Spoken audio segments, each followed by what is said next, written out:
across a lot of people. I've coached a lot of people. I've been on phone calls. People pick my brain. How do I do this? How do I do that? And really, when I give people nuggets, I know for sure a lot of times they don't take action. So it boils down to the individual's mindset and really how deep is their why. Why do you want to be in real estate?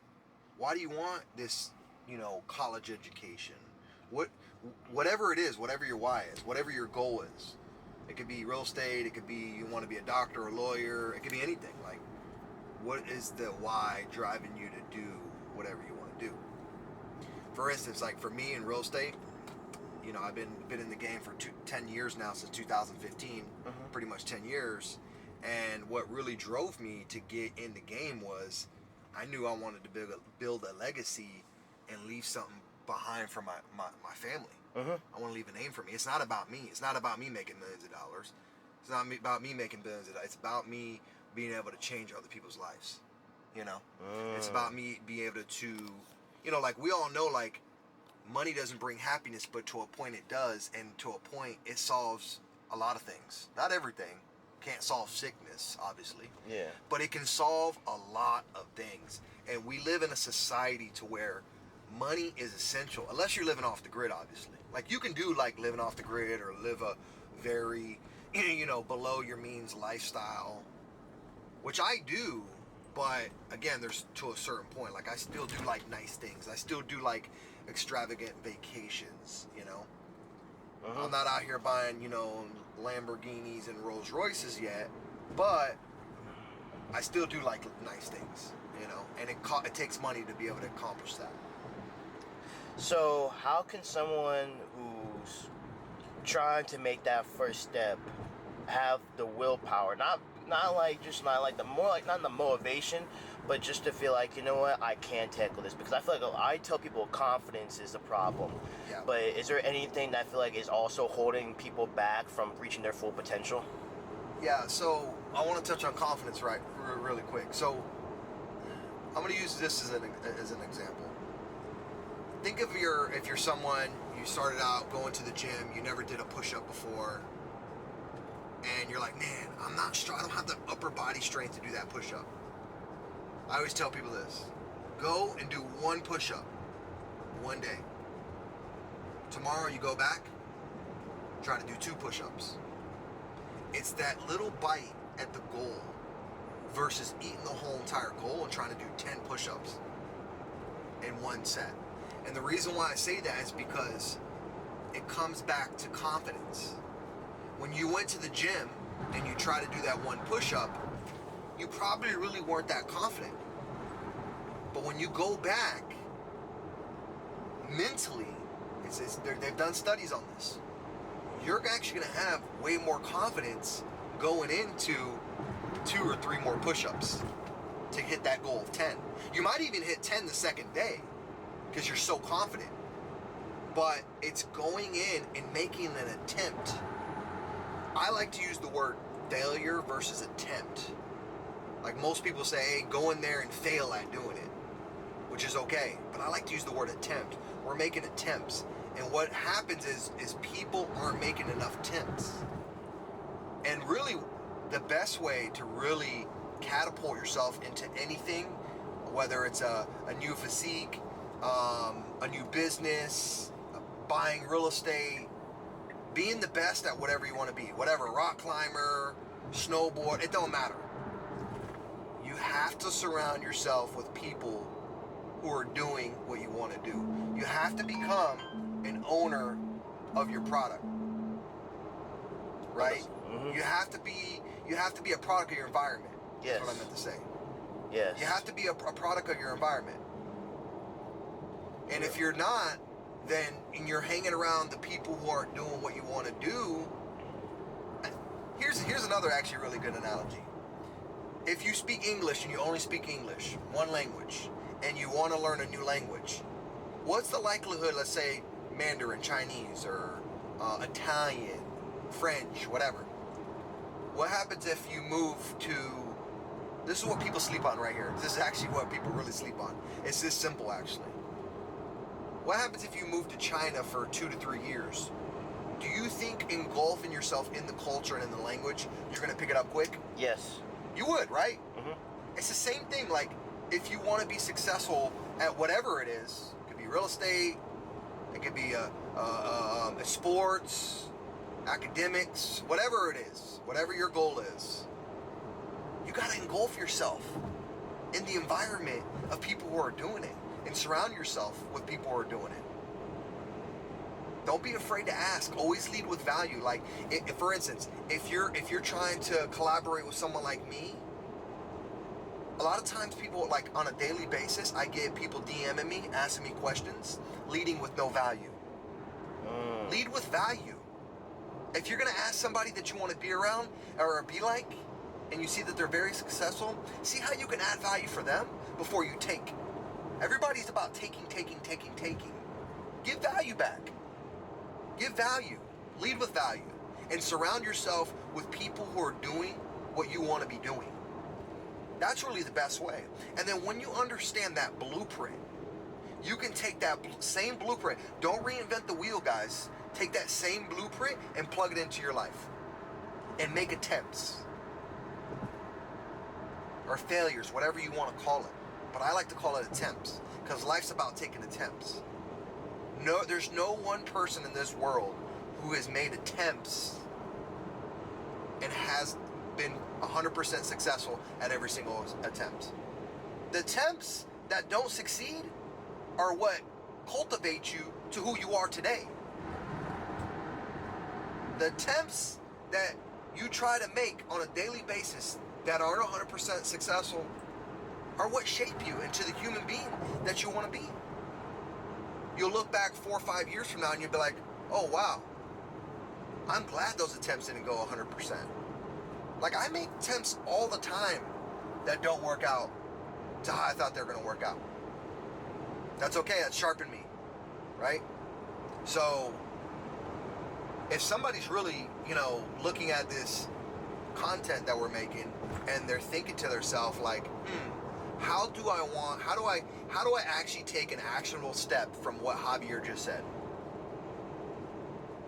I maybe might be in a 9-to-5, or maybe I just graduated college or whatever.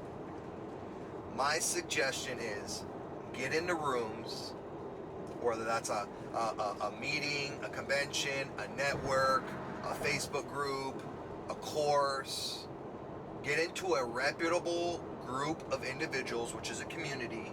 It could be my community on school, Be Bold Investing. Get into a community of like-minded individuals who are doing what you want to do and start leading with value. Start getting in there, shaking and moving, and seeing how you can add value to other people in that community before you ask for anything. So that's whatever you want to do. It's the life principles are that simple. But a lot of people, where they get hesitant is they're like, well, I don't have the time. I don't have the money. I'm afraid. I don't have the skill set. There's all these. Remember, our brains are wired to keep us what? Protected. Mm-hmm. You get next to a ledge in a mountain, like next to a cliff. What do you feel? You feel like, whoa, that's a far drop. Mm-hmm. That's our brain, how it's wired. It's the same thing when you take action. You might try to make an investment on something. You're like, whoa, wow, this doesn't feel right. Because our brains are wired to keep us protected. You're right. You have to think in terms of that little demon in your head that's telling you not to do something. You want to go against them. Go against the grain. And when you start doing that and you're making these attempts, action, what I always tell people when I'm coaching someone or I'm having a quick conversation with someone, today's action is tomorrow's results. Now, whether that action you took today was perfect or not perfect or imperfect or whatever you want to call it, because I always say it's imperfect action. No matter how good you are at one thing, it's imperfect action. It's just like you could take a professional basketball player, or a football player, or a baseball player, or a hockey player. Think about how good they are at their craft. Think about how good Michael Jordan, LeBron James is, and Kobe Bryant was at his craft. Why do you think they practice constantly, hours upon hours, even though they're as good as they are? It's because they can still sharpen the pencil. They can still sharpen the pencil. Why do you think they have a coach? Why do you think they're in a team of like-minded individuals? See how I'm coming back to what I just said? Like, these guys wanted to be the best at what they wanted to be, which was sports. They got around guys who were real high level in sports. Now, maybe they started playing in middle school basketball and then transitioned to high school team and then going from there to go to college. And they slowly started ranking up in their life. And now they became NBA players, professionals, because they were around like-minded individuals. So not only were they around a community of individuals who were like-minded, which were basketball players or football players or baseball players, but they were also around what? A coach. A coach is always looking from the outside in. And a lot of times us as humans, we don't look from the outside in. We look from the inside out. So you don't get that perspective. You don't get that third-party view and perspective. You see what I'm saying? Uh-huh. So a lot of times it's hard to see certain things the way you made the shot. Could you have made that 1 millimeter change? Or maybe the way you played defense. These type of things are what we don't see. And that's why it's powerful to get into a community. You know, I have a community on School, SKOOL, which is the new social media platform. It's called Be Bold Investing. We're actually helping hundreds of individuals in there craft their real estate mindset and get into deals, whether that's creative, traditionally, however, whatever their goal is. You know, we focus on a lot of subject to and a lot of seller finance. Make sure you guys click the description below if you want to check out the School community that I have. But I want you guys to tell me, what do you think in the comments?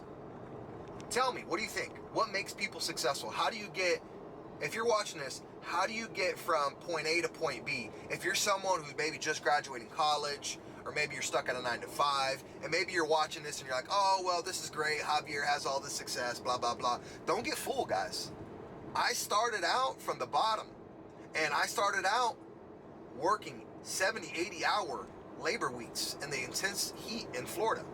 I did that for years and years and years, until I started switching my mindset, right? So it's about community, and that's what it's really about. And I think if someone's watching this and you really want to change your trajectory on the path that you're going to be more successful, start collaborating, adding value to individuals who are doing what you want to do at a high level. That would be my biggest thing, my biggest nugget I can give you guys. And the reason why I use the whole sport analogy is because you guys, a lot of you guys watch sports. And my thing is why are these guys training on a daily basis with like-minded individuals, with coaches, to sharpen their craft? Because you can always get better. And it's that third-party view sometimes that makes the biggest difference. That would be my big nugget for you guys today. Drop a comment below. Let me know what you guys think about what I just said. Don't forget, if you're watching this, make sure you like and subscribe to my YouTube channel. And check out the Be Bold Investing community if you are someone who wants to take your real estate investing career, or maybe you're just somebody who wants to just buy 1 or 2 deals a year and you're a high income earner. Or maybe you're somebody who just wants to lend money that you have sitting dead in a 401k. Let's talk about it. Join the community. Let's collaborate. Let me help guide you, and let the community help guide you. Remember, it's the community that drives the community, not me. It's the community that drives the community. So we all help each other. We all learn off each other. And that's the beauty. Like, I come in there and I learn off of other students all the time. Even though I'm the host of the community with Matt Lopez, we're all learning. There's things Matt know I don't know. There's things I know he doesn't know. There's things that one of our top students, Jose, knows that I don't know. It's the collaboration. So that would be my nugget to you guys who really want to change the trajectory of your life and start catapulting to success, whatever that looks like to you. Because success for everyone is subjective. It could be having a plate of food on the table. It could be a college degree. It could be being a business owner, being a real estate mogul. Whatever your success looks like, I back it up. I always say everybody's different. That's cool. That's what makes all of us unique. But this is how you really get into being successful. Just surround yourselves, be a product, surround yourselves with people who are in an environment that you want to be in. Period. Let's go. I'm gonna see you guys on the other side. Boom. Wow. You're good at speeches. You're good at that. You're good at speeches. Let's go. I swear, people's. I feel like if you spoken on a TED Talk, I feel like people would be like paying good money to see that. I'll pay good money to see that. You speaking at a TED Talk? Would you ever think about doing that? I'll be there, baby. I'll be there. I'm gonna be on the TED show. Don't worry, it's coming. Ooh. Look, it's coming. You know why? Because guess what? Me being out here more public about what I'm doing and how I'm helping others, guess what? I'm sure I will be getting an interview on TED Talk in the near future. Yes. That's what it's about. Yes. So as you were growing and, as you were building, the community, what were some things that you felt were challenging as you built a community?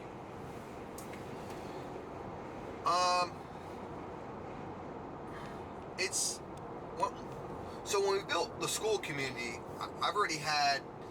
Let me back up a little bit. So a few years ago, I built a couple course products. Right, I built an Airbnb accelerator when Airbnb was like first taking off. Now I have I have several different digital products, right? And so within those digital products, we created communities. And on Facebook, we created a private Facebook group. Just like all these other influencers do, right? They create a free Facebook group, and then they have a paid members. And so what I really started noticing was the power of collaborating within a group setting. Like I always tell people, like, empires and high-rises aren't built by one person. There's not one person you can name in this world.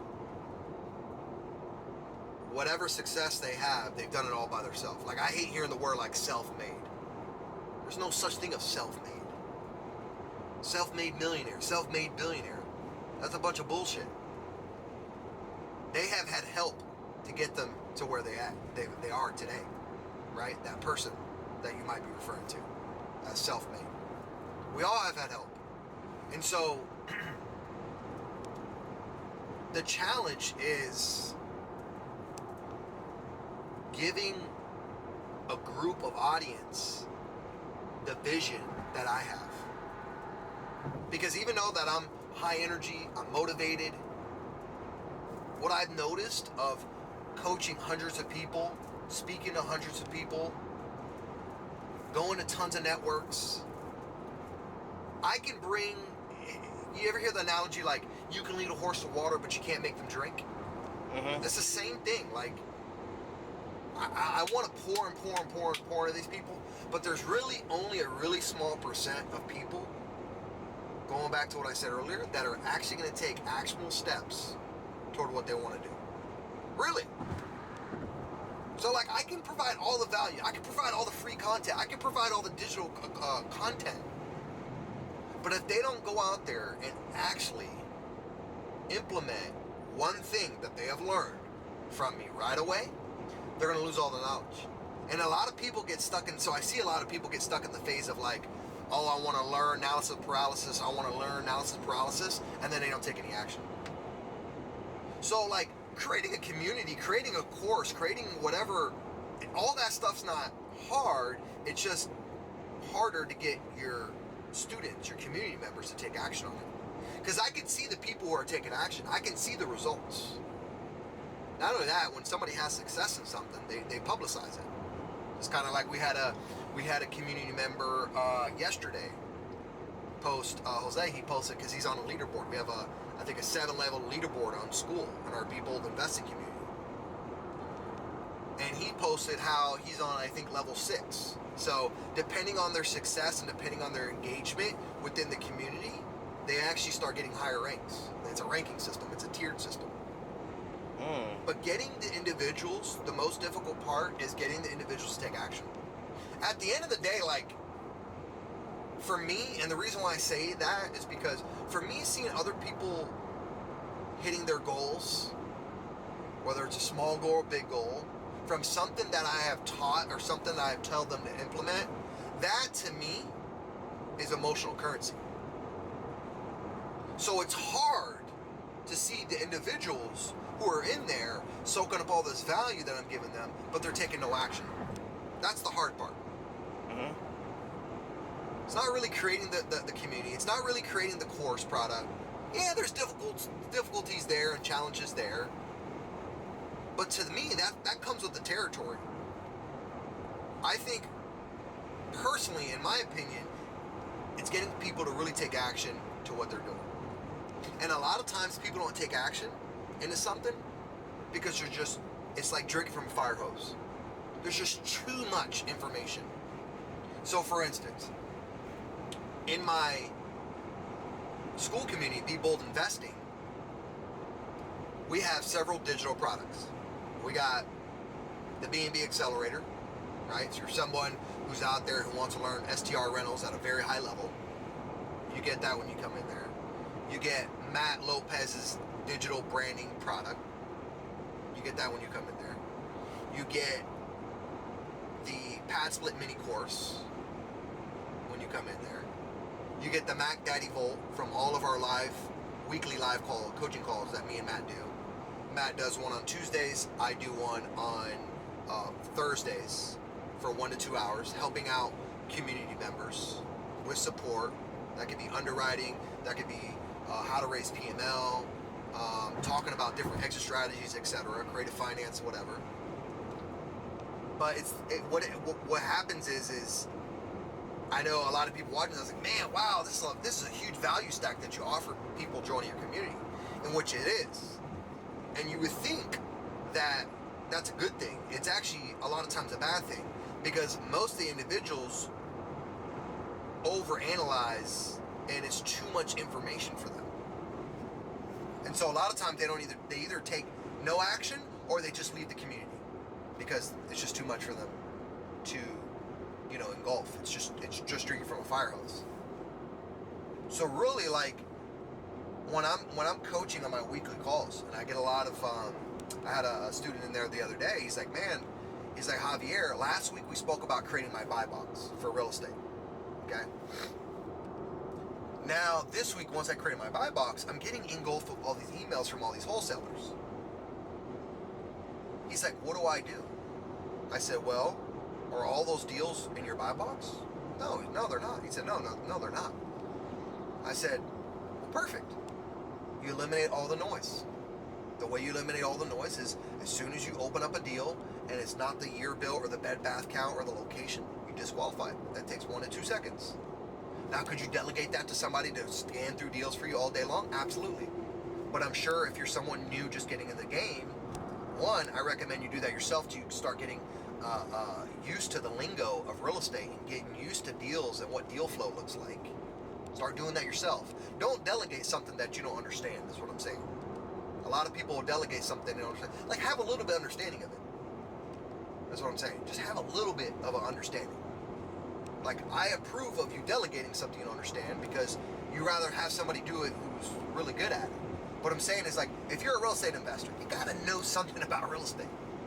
You can't just say, oh, I don't know what deal flow looks like, or I don't know what a single family home looks like, or I don't know what a 3-2 bedroom looks, 3-bed 2-bath home looks like, or what's an HOA, stuff like that. How about, like, the basics is what I'm saying. Now, obviously, like, things like underwriting that could take, an hour or two, you might understand it, but delegate it, right? It's time consuming. So, I think what a lot of people where they get stuck on is just the analysis paralysis and drinking from a fire hose. in the community. You know? But like, going back to what I said with Jose, once we were able to shed light on his question was like, damn man, I got my buy box, I'm excited, thank you so much Javier, this is step one, I'm getting, I'm really starting to get some momentum, and now I'm starting to get all these deal flow to me, but now I'm getting all this deal flow, now I feel overwhelmed. So we talked through that, which was meaning discard the deals right away that are with your buy box. That's why we created your buy box. This is why we create a buy box, so you can eliminate all these. There's no way you're going to buy every single deal. No point in looking at every single deal. Just eliminate them very quickly. Like for instance, for me, one of the things I don't buy in is HOAs. So if I see a deal that has an HOA, I automatically discard it. Being that I've been real estate investing for quite some time now, I understand multiple different exit strategies at a high level. So I can add multiple different exit strategies into my tool belt. But if you're just starting out, add one exit strategy. Whether that's fix and flip, buy and hold. You're gonna start wholesale. What is your exit strategy for the acquisition of that piece of real estate? Midterm rental, Airbnb. There's so many different ways. There's so many different ways to make money in real estate. So you got to ask yourself. But it is beautiful, bro, because like I said, getting to see the several people who are in there actually shaking and moving and actually creating some type of noise is beautiful. And that's the emotional currency. And that's actually what keeps me ticking on a daily basis, is getting to see these people taking action, shaking hands, connecting, buying deals, lending on deals, being gap funded, lenders in there, traditional lenders are in there, property managers are in there, deals are in there, private money lenders are in there, people doing creative finance are in there, all walks of life are in there. So if you guys are someone who are watching this and you feel like you want a little bit more hand-holding in the real estate process, join Be Bold Investing to catapult yourself into success quick. I'm going to have it in the description below, the link. Click on it and join Be Bold Investing community if you want to be a part of a real estate movement. And if not, that's totally fine. We understand that it's not for everyone. We understand that some people are ready to take action now. That's okay, because whether you want to take action today or 4 or 5 years from now, guess what? I'm not going anywhere. I'm still going to be in here, and our community only is going to grow bigger and bigger and bigger. But if you want access to me right now, as I have a lot more free time, and I'm able to give to the community more and more right now, because you'll have that accessibility. Right now is the time you want to take advantage of it, and don't sleep on joining Be Bold in the description below. And don't forget what I always tell people: if you want to show your brother some love and support my channel, make sure you like and subscribe to my YouTube channel to keep your eyeballs on all the future content that we are coming out for you guys. We have all different types of content. Right now we're pushing, one of the big things we're pushing right now is pad split, because 1A, it's relevant, and 2, it's one of my main exit strategies. But we have a lot more things that we're going to be talking about. We're going to be having new guests on the Be Bold podcast. We got other exit strategies that we'll be talking about. I'm actually getting a lot of questions about Airbnb lately. A lot of you guys know that I'm the Airbnb guru. I'm going to be deep diving into a lot of Airbnb deals and what I think about the Airbnb climate right now. And if you're going to pick up a property on Airbnb, what that should look like and what markets to invest into and the type of unique product that you need for your Airbnb portfolio. We're going to be talking about all types of things. Subject to, seller finance, how do you acquire deals via subject to and seller finance, PML, private money lending, everything, guys. We're going to be deep diving about. So, like I said, drop me a comment below. Let me know, what is your favorite real estate investing strategy? And if you're not a real estate investor, what holds you back? Drop a comment below. Is it time? Is it money? Is it skill set? Is it the know-how? Is it you feel intimidated? What holds you back from investing into real estate? Drop it in the comments below. I want to hear from you guys. It's a new listing. So I have a listing sales business where all I do is list properties and on the MLS, retail properties. I got contact, so most 99.9% of my business, actually I'm going to say 100% of it actually at this point, is all referral based. So I got in contact with somebody in my community that gave me a referral. Their wife's family member has a property they want to sell. So we're about to walk it really quick. We did the comparative market analysis. We're going to finalize numbers once I do the walkthrough, because I always tell people I need to walk the property prior to giving the final number. We can kind of do a preliminary CMA before going on property, but it's super important to have your eyeballs on a property, because if you're out there getting comparative market analysis from realtors and they're never showing up, whether it's them or their team member, to the property to really get an understanding of what's going on, the conditions, the neighborhood, the location, etc., then you should be firing that agent. You should be firing them and going with me. Getting someone like myself to sell your property. I have a lot of sellers that are probably going to be watching this right now. And if you're a seller in today's market that has hired an agent that's not getting the job done, please reach out to me. Send me a DM on my Instagram, on Facebook. Put it in the comments on YouTube, wherever you're watching this at. Send me a message and let's talk about how we can get your property sold creatively or on the MLS with a real agent. I'm coming across a lot of sellers right now that are reaching out to me that are frustrated with their agent because they're not getting the job done, and I'm seeing that on a day-to-day basis. If you want somebody who's got a lot of experience, who will get the job done, get you top dollar for your home in today's market, let's chat about it. Let's see how I can help you. Let's see. All right, so we're going to pull up here. Boom. Great location, right off the highway. This is actually a new listing that we're going to be putting on the market right here in Cocoa Beach. And by the way, for those of you who are watching this, I have access to 3 different MLSs, which is actually very, very rare. Most realtors only have access to 1. We do business all the way from Central Florida all the way down to Miami. So we're able to list your property, get top dollar, and have a marketing strategy specifically tailored with your for your property.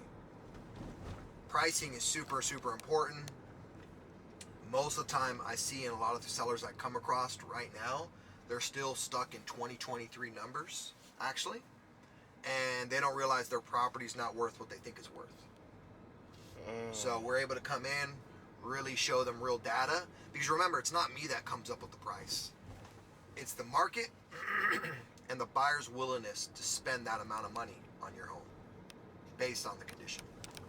That's what dictates price of a home. So I'm actually able to come in there, educate, and a lot of times these sellers are like, man, my realtor never told me this. This makes a lot of sense. Everything's driven on data. We don't just pull, like, we're not going to properties and putting a bunch of numbers in a hat or a bucket and saying, oh, we just pulled out $469,000. This is what we're listing for. No. There's a whole marketing strategy behind it, and there's a whole pricing strategy behind what we do. We don't just go out there and, shoot in the dark and hope that the dart sticks to the board with a blindfold on. Like there's data behind it, there's strategy behind it. So we're gonna walk in here, Julian. What we'll do here for this property. Yeah. Let me talk to the homeowner because I think she's home, and you could do like a quick I'll ask her if you do like a quick promo video of the home. Yeah. You don't have your drone on you, do you? No. Oh, okay. Yeah, You almost asked. No, I was gonna ask because basically I didn't get the SOPs from today's Don't worry. Okay. Oh, here we but I got the rest for everyone else. All right, now let me ask this homeowner real quick before I get you out. Let me. Hello. Hey Maria, how you doing? Good. I called you by accident earlier. I don't know if you received that. I tried to hang up real fast. You're lying. You know you want to talk to me. No. For sure. I wouldn't lie. What I gotta call you for? You gotta call me. I don't know how this guy's in business. But anyways, I called him twice. He didn't pick up. I texted him yesterday. He didn't pick up. I'm going to call him again and see, what they would think about 140 verbally and to see if they'll take that offer. And if so, we'll put it in writing. No problem. Is that fair? fair? So for real, I called you by accident. Keep going, okay? Whatever. Right. Thank you. So I'll circle back with you. Is there anything else that you wanted to look at the time or no? No, but I'm going to look so you can help me out. Okay, let's do this. Hey, let's keep going. Let's work together as a team. All right. You got it. All right. Gracias. Ciao. Ciao, Bella. Ciao. Alright, so yeah, there we go. Let's go. So you notice guys on the phone, I said, hey, let's work together as a team. I want you guys to think about that for 1 second. You want to make sure, if you're a buyer's agent, so right now the way I deal with my buyers, I have showing agents who go and show properties. So we work with buyers. We're happy to work with buyers that need our assistance. But when we're working with our buyers, the one thing I train my showing agents is to make sure they use words like we're going to work together as a team, make them feel like we're together in this. It's just not just you looking. So start using that word together as a team when you're talking to your buyers to make them feel like this is a team effort and it's not just you. Because remember, this process is very overwhelming for a lot of them. For this individual buyers, which 99% of my buyers are all investor buyers, the motion is not as driven as if somebody's buying a primary residence. But if you are looking for a primary residence, we can help you out as well with a primary residence. We also can set you up with some of our preferred lenders to get you guys pre-qualified, whether that's an FHA, VA, conventional, alternate doc, whatever. Hit me up. Let me know if you need help. I can send you the list of the preferred lenders that I actually physically work with, that I've actually physically have done mortgages with in the past. But we're actually heading right now. We're heading to Kissimmee Davenport area, and we're about to walk through one of our properties that we have in our property management portfolio.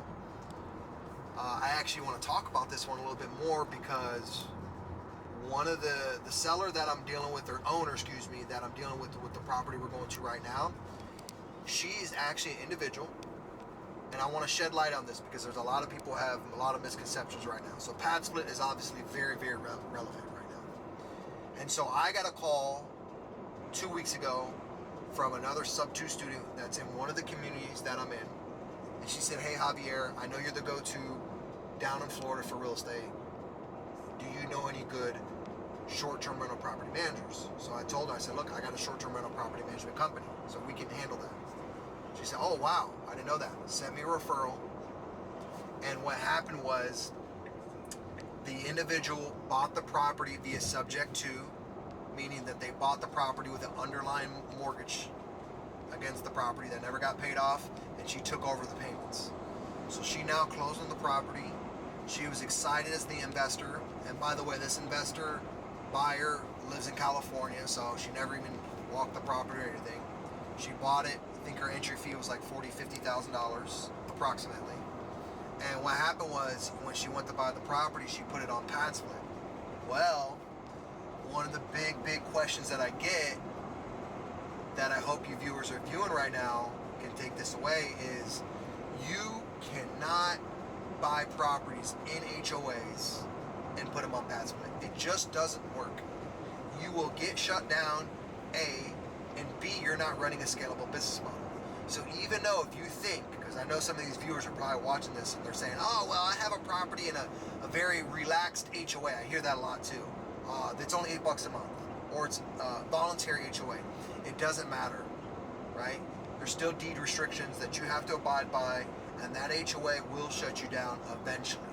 So why would you run and start acquiring properties in HOAs, putting them on pad split when you know you're going to get shut down? So make sure when you're doing this, you are doing this with properties that have no HOA fee, no homeowners association. HOA stands for homeowner association.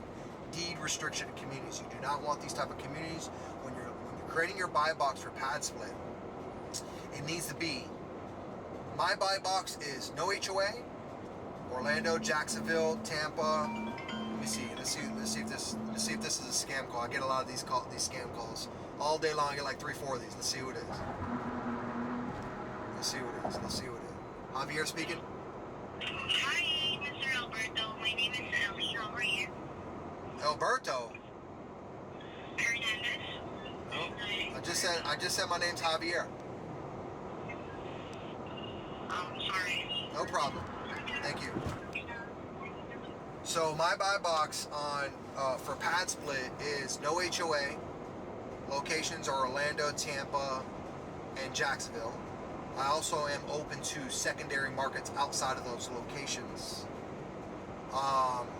Like, I'm okay with like Melbourne, Cocoa, like some of the coastlines, like Palm Coast, just outside of Tampa, some of those secondary markets, I'm also okay with those. 3-bedroom, 2-bath, and it's got to be a minimum of 1,300 to 1,500 square foot. I prefer 2,000 square foot, but I'll look at stuff as low as like 1,300 to 1,500 square foot. Price point, $450. I might go upwards of $500,000 for the right deal. If it's upwards of $500,000, it needs to be a 4.3, and the reason why is because for every 4 bedrooms, I need to have 1 bathroom per pad split regulations.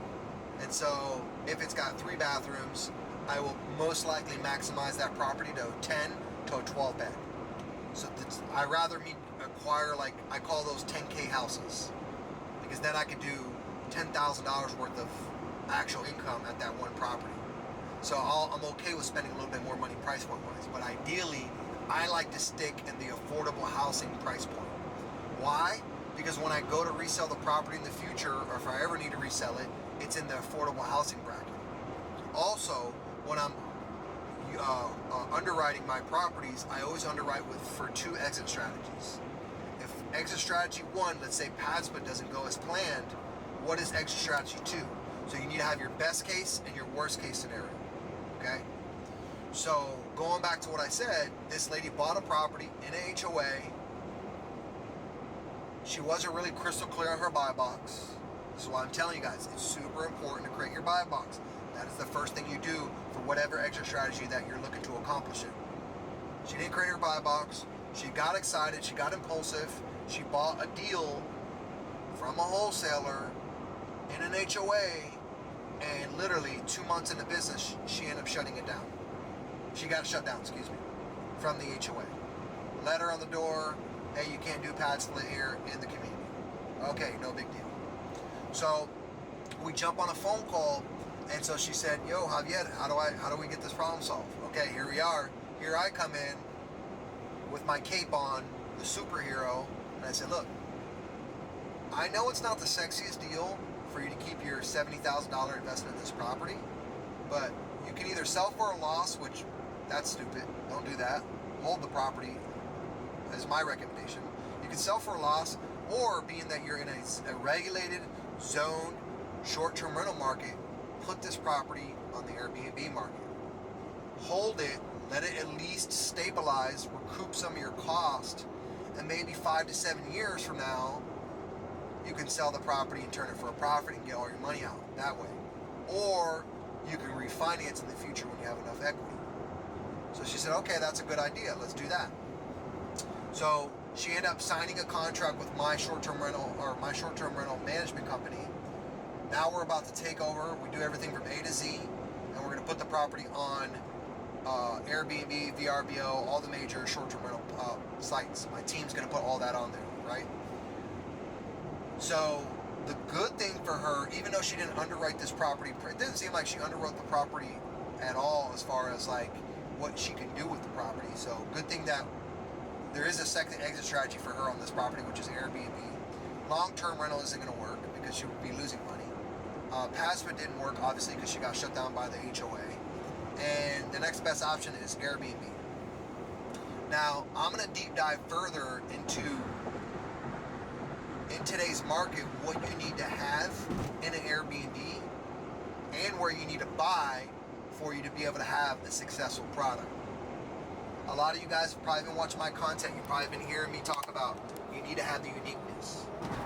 I want you guys to drop a comment below and tell me, what do you think makes a property unique on Airbnb? What markets do you like to invest into and why? And I'm going to deep dive a little bit further once we get to the property on how to safeguard your next Airbnb investment. That way you are taking down what I like to call 100K properties. For my Airbnb buy box and my passive buy box are two different things. But this is how this all started. We had a seller, or owner, of a property who's in distress situation because they bought a property in an HOA, which I tell you guys, don't buy in HOAs for passive. It just is not gonna work. It doesn't matter if it's $8 HOA, it doesn't matter if it's voluntary, it's not gonna work. Are there people doing it in HOAs? Yes. So when you see this video, I don't want you to think like, oh, well, my buddy Bob's doing it in an HOA successfully. Yeah, you're right. But that doesn't mean he's not going to be shut down. That doesn't mean it's scalable. Make sure if you're going to put all this time and energy and resources and money into a property, that is, you're running a scalable business model, first of all, and you're running in regulated zone markets, right? For Airbnb and or passive. So passive, you want to make sure that you're not an HOA. That's the biggest thing. Airbnb, you want to make sure you are in a regulated zone market for Airbnb. How do you find that out? You don't take my advice for it. You don't take anyone's advice for it. You actually talk to the city or county that you're in and ask them what the ordinance is. Go to Google, step one, and type in zoning department, and then give the zoning department a call and ask them if they can email you, or is there a website showing what the ordinance is for short-term rentals. Every county and city is different. So once we get to this property, I'm going to deep dive about how this went from pad split to Airbnb. So for you, you know that this content is driven for, it's a pad split property that is now getting converted into an Airbnb, and the reason why is because the HOA has shut the owner down because they can't do pad split in this community. But it is zoned and it is legal for them to do short-term rental. So we're making that conversion for her. We're going to stabilize that asset for her. This one isn't really going to be a cash flow play for her, and I'll get a little bit more into that once we get to the property and why. But we're at least going to be able to stabilize it, make sure all her fixed and variable costs are covered, and it'll be a win for her because she still gets tax depreciation, she still gets loan pay down, she's still going to have future leverage, so she can do like a cash out refinance or get like a PML to pull out her equity. She can sell the property on seller finance if she wants. There's still all these benefits that she gets the REIT from still owning and holding the asset. In a situation like this, I would never recommend someone to sell the property. Figure out how you can keep the property, let it recoup some of your costs by future appreciation, because we all know that's how you win in real estate. You win by future appreciation. Cash flow is for the birds. Like, yeah, cash flow is great and all, but we all know that in the climate we're in, it's getting harder and harder and harder to cash flow. So future appreciation, tax depreciation, which you get every time you own a property, you get a 27.5 year. The IRS gives you a 27.5 year depreciation. Look at that Cybertruck. Boom. Look at that Cybertruck. Boom. Yeah. Those are hot right now, man. It's crazy, man. People are paying freaking 200 grand for those damn things right now. But it's funny, like we're sitting in a Tesla right now, and I love Tesla. I love Teslas. They're great cars, and I've owned it for 3.5 years. Thinking about getting another one. What do you guys think? Drop in the comments below. Should I get another Tesla? I'm in a Model Y right now. I've been thinking about upgrading to the X Plaid. Let me know what you guys think about the X Plaid. That thing went from 140 grand to now it's down to the one that I want with all the bells and whistles. The X Plaid. I think it's at like $98,000, bro. $98,000. It's crazy. Comment below what color as well. Yeah, comment below what color you guys think. I'm thinking black. What do you guys think? Out of the new colors that the Tesla's coming out with, what do you guys think that are some of the nice colors? I think they came out with like a ultra red, and they came out with some type of silver. Anyways, check on their website, see what they have. But let me know what you guys think about Teslas. Are you a Tesla fan? We actually went today from Orlando to Cocoa, walked the property on a full battery, guys. I'm doing all this on a full battery. Charged my battery, started out the day with 100%. We were at Cocoa at like 65%. Now we're heading to Davenport, Kissimmee. We'll probably land there, based on what the car is telling me, at 39%. And then we'll head back home, finish out the day. So we'll still have probably about, when I get back home, I'll probably still have about another 25% left in battery. And that's with me charging at 100%. For those of you guys who know about Tesla, they say it's not good to charge your battery to 100% because it degrades the battery.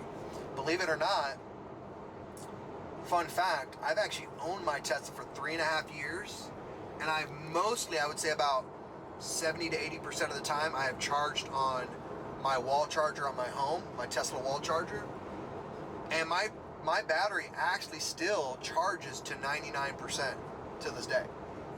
So my battery really hasn't degraded. 1% is degraded. That's pretty good. So my feedback so far on Tesla, I love it. I love the whole electric car thing. I mean, it's awesome. You know, I think it's got a lot of great features. And now when I get into older cars, it's hard for me to really like comprehend the old technologies. It feels like I'm going back to like a horse on a saddle days, like when I get in these cars that have the outdated technology is what I call it, because going from a Tesla to a car that has, you know, all these buttons, it's just like, it's kind of weird. And I'm sure that the Tesla owners who are watching this can appreciate that. So let me know what you think. Do you like Tesla? Do you not like Tesla? Do you think Tesla is a good company? I know they had a bunch of layoffs. What do you guys think about the layoffs? They laid a bunch of people off just recently. I know there's other companies laying off a lot of people. Do you think it's because of the economy? Do you think because they made too many cars and they weren't selling? I know they're offering right now last month they rolled out a 0% APR. We all know that's a hook to get people hooked in. But they rolled out a 0% APR for people who are buying a Model Y. What did you think about that? Like, do you guys think that was a way for them to push a lot more inventory out?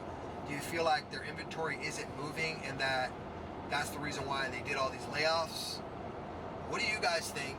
Drop a comment below.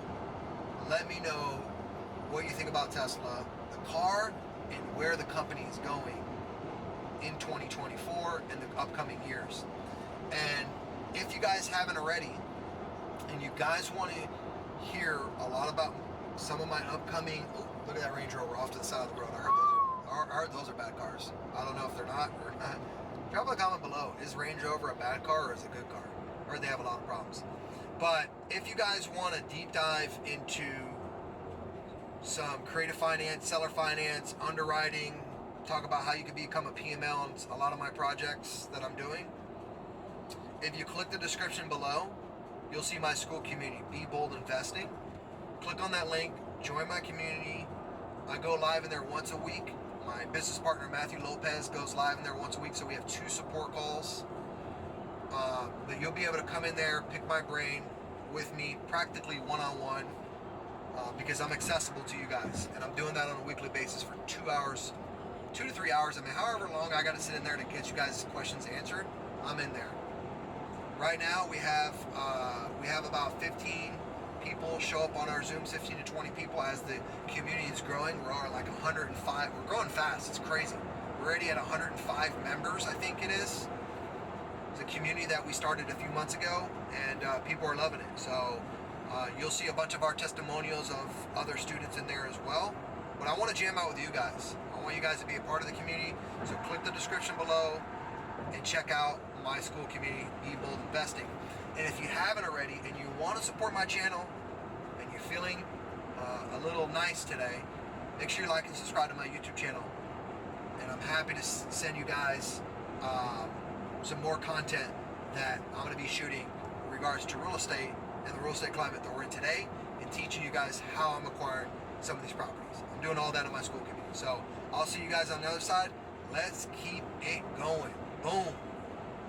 Nice. There's no cars that are investments. Oh, okay. I'm saying like, what's a good car people should like buy? Besides, because you said you talk about Range Rover. Range Rover, they're smooth, but they're very expensive. Yeah. So check this out.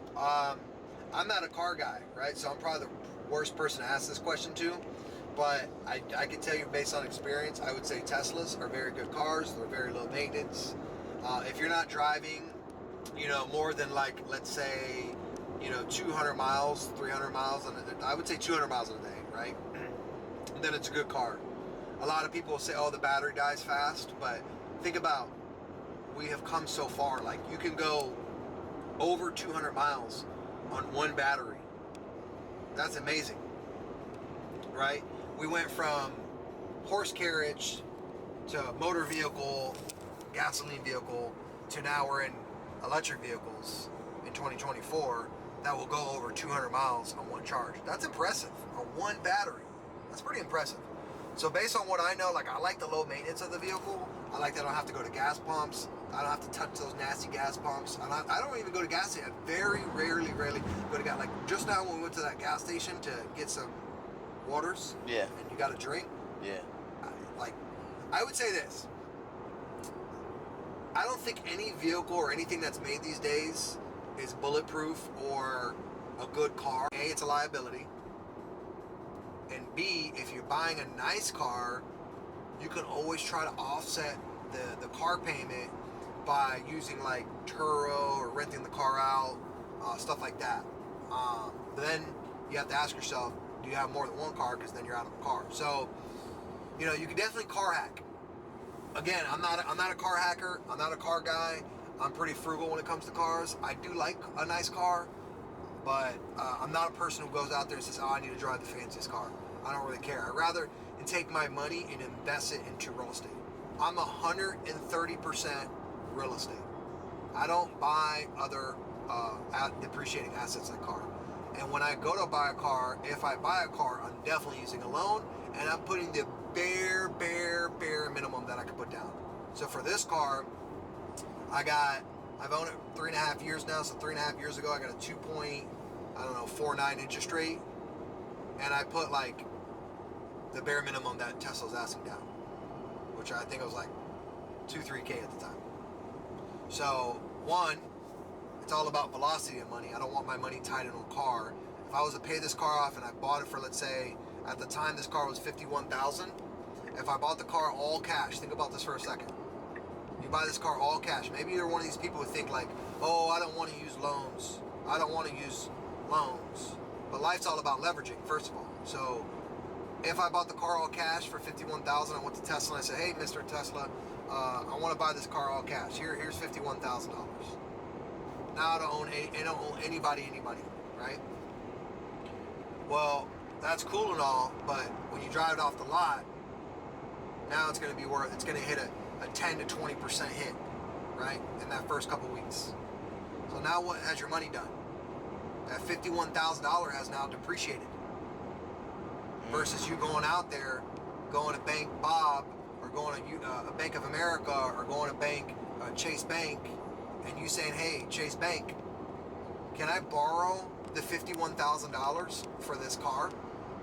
Chase Bank says yes. You utilize their money, and now you make payments every single month toward that car, versus you taking all of it and saying, hey, have that mindset of saying, hey, I'd rather have things paid off.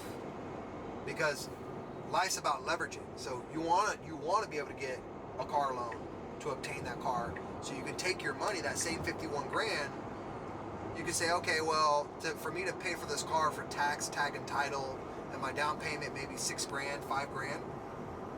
Well, now you could take the remaining of that 50K, let's say you have, now you have $45,000 left to play with.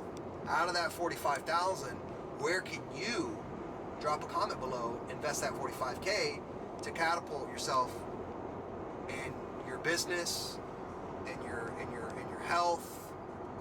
Where can you park that money and put that money invested into whatever you want to, versus having it in a depreciating asset? So I'm not a fan of the car thing. Now, there are business owners who like to take advantage of the IRS code, where if they buy a car over 6,000 pounds, they can write it off. I think it's almost 10 years for myself. Having a good CPA, having a good lawyer are like hand to hand. Like, you need these guys. I have gone through several CPAs, and even to this day, I'm not happy with my CPA. I've outgrown them. They're a tax preparer. They're not a tax advisor. So I want you to ask yourself something. And then drop a comment below. Do you have a tax advisor, a tax strategist, or do you have a tax preparer as your CPA? Mine is a tax preparer. I'm the one who has to come with these creative structures on how to save me taxes. Like, yeah, they're doing some preliminary baseline stuff, but they're not doing like advanced strategies. Why? Because they don't want to spend the money. Or they don't want to spend the time. The more man hours that they have to spend, more labor hours that they have to spend allocating to figure out how they can save me money, means that they have to pay more labor hours to their employees. They don't want to do that. So what I would say is, if you're going to hire an accountant, make sure they're very niched. So if you're in real estate, I only want to deal with somebody who does like real estate taxes. I want the cream of the crop when it comes to CPA. So right now I'm in the market for a new CPA. If you know one, comment their information below or DM me their information. But I'm in the market for a new CPA because A, I've outgrown them, and B, they're a tax preparer. I'm dealing with a tax preparer, not a tax strategist. All they do is prepare my taxes on an annual basis, and I'm paying a premium for it, you know? So when you're out there exploring for new CPAs, right now, there's a lot of good CPAs that are influencers on Instagram and YouTube and stuff like that. I'm going to explore a couple of those. I made a comment in one of the communities I've been recently, like, the best place to find a good CPA is like a CPA convention. Start rubbing elbows with people there and see if you can find a good CPA. So I'll keep you guys a part of the journey, let you guys know where I found my CPA, where I found my next CPA at. But I've been through a lot of them, and I just don't feel that I'm really getting any strategy behind my CPAs. It's all, hey, I'm just going to prepare your taxes on an annual basis type deal. You should be having calls with your CPAs once a quarter at minimum, talking about future strategies, talking about how to eliminate your tax burden. I made a video the other day about owner financing, seller financing. Why would a seller do seller financing? It's because taxes are your biggest burden. You go out and buy lunch today, look at your receipt. Let me know if you pay taxes. You go out and buy a car today, look at your receipt. Let me know if you pay taxes. Hey, you go to buy a piece of real estate today, look at your receipt. Let me know if you pay taxes. Go to buy a watch, let me know. Look at your receipt, pay taxes. So your biggest burden is taxes. How do you lower your tax liability? And that's what these wealthy people understand on how to lower their tax liability and or not pay taxes. They follow the tax book. Like Uncle Sam gives you the tax book that's this thick. The reason why you don't read it is because to comprehend that thick of a book, it's just not necessary. Like it's not necessary for you as the individual to understand that whole entire book, because it's not all applicable to you. The best thing to do is partner up with people who are tax strategists, get in communities, people who are really good high-level tax strategists.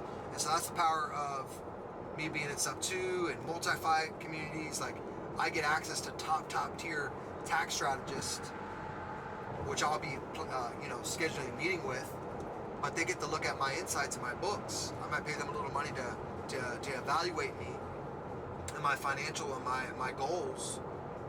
But at the end of the day, they are the professionals. I don't want to be a tax strategist. Now, is it good for me as the business owner to know some baseline stuff? Absolutely.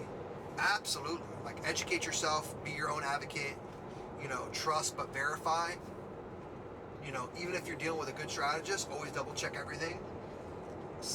2 pairs of eyes are better than 1 pair of eyeballs. But our taxes are the biggest burden of anything, like our lives. We're paying on everything. Uncle Sam, he doesn't contribute to when I buy Christmas presents. Uncle Sam doesn't spend money with me when Thanksgiving comes and helps buy us groceries. No, he doesn't, but he's always in my pockets. So I'm getting a little bit more savvy on taxes and how I can avoid them.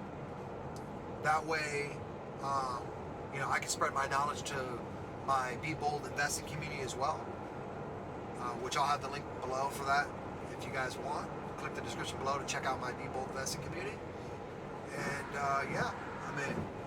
that's it, bro. You got any questions about taxes that I might be able to answer? Nah, you can't answer them for me. I just don't pay them. Don't pay taxes. Don't pay taxes. Yep. Make enough money basically so you can pay your taxes for you. Yep. That's how it is. Absolutely.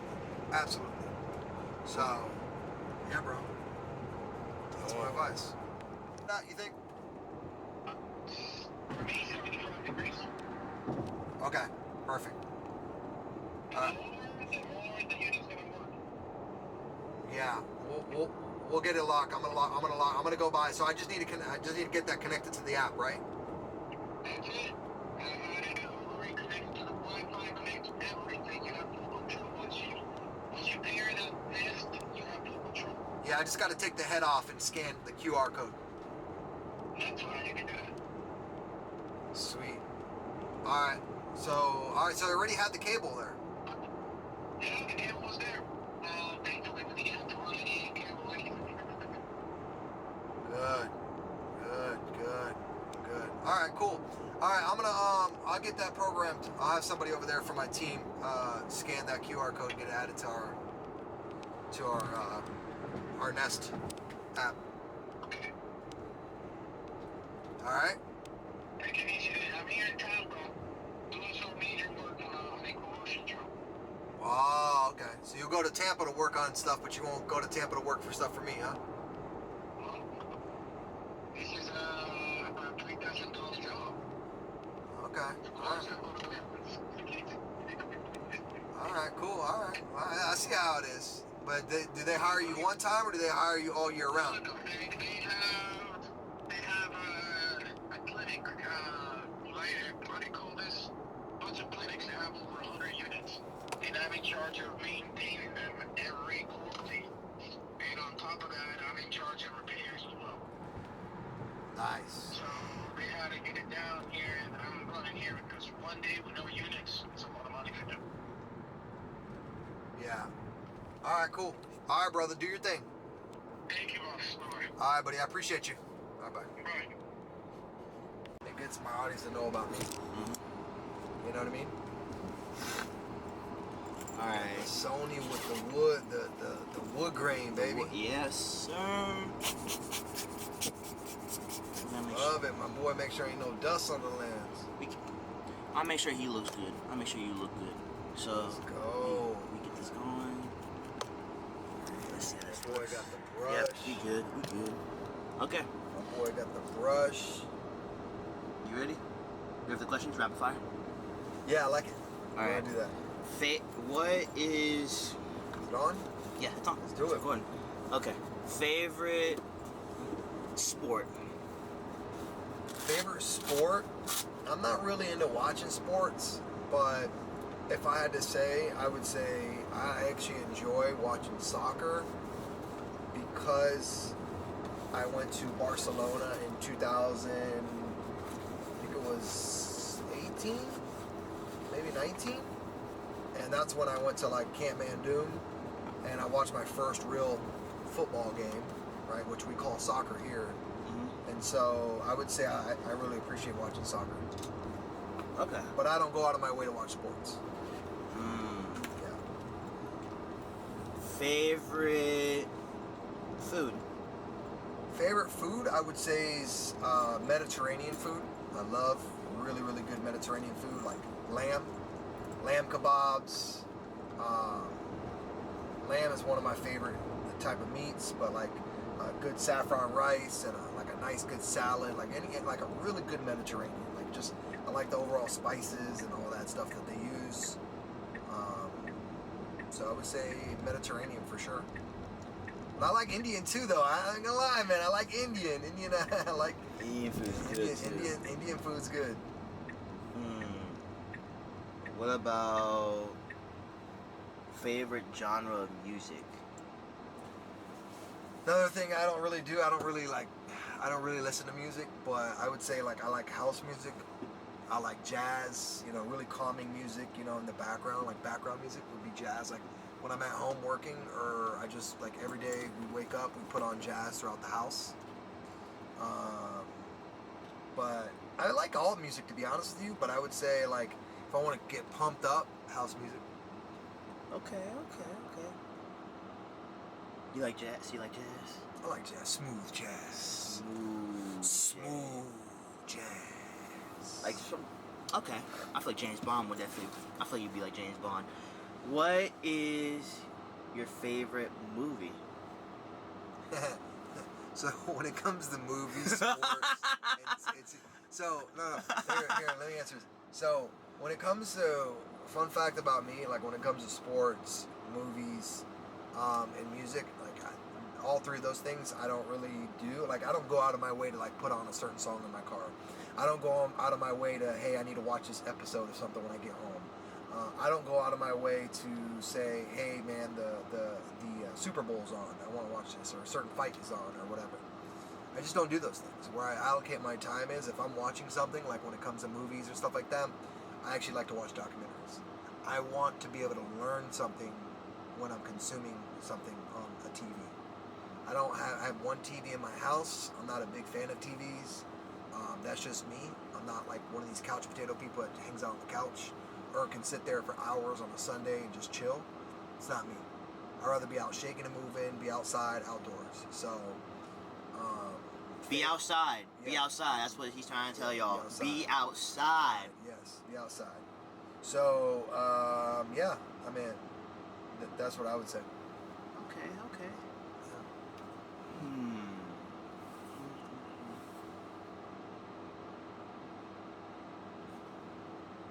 Ooh, I got one. Would you rather buy a duplex or a triplex? I'd rather buy a triplex because the more doors, the better. So you got to think. The only downfall about small single family is when you buy a duplex and one tenant moves out, that means you're 50% out of business. You see what I'm saying? Mm-hmm.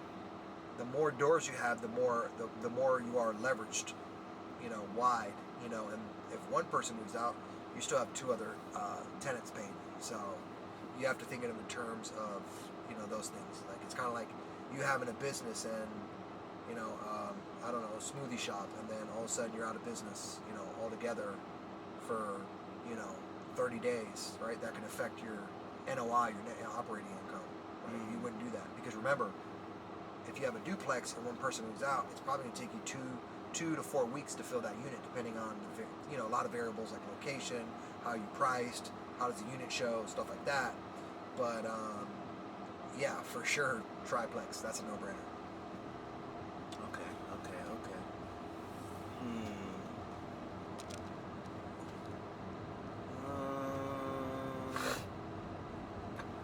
There's a lot. I'm trying to think of some more questions. I wish I had a list.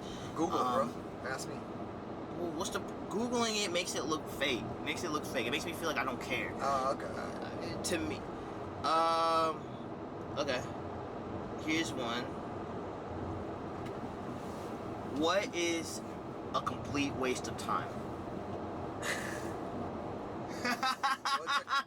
What's a complete waste of time? What in your definition of what is a complete waste of time? A complete waste of time sitting in traffic. Wow. Sitting in traffic, bro. Like if you look up the amount of time we spend as human beings sitting in traffic at stoplights and traffic jams, it's actually pretty scary. Actually, if you're watching this, go ahead and look up Google.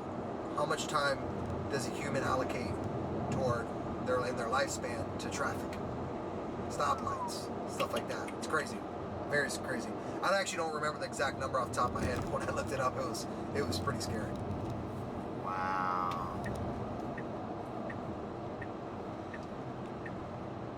Dang,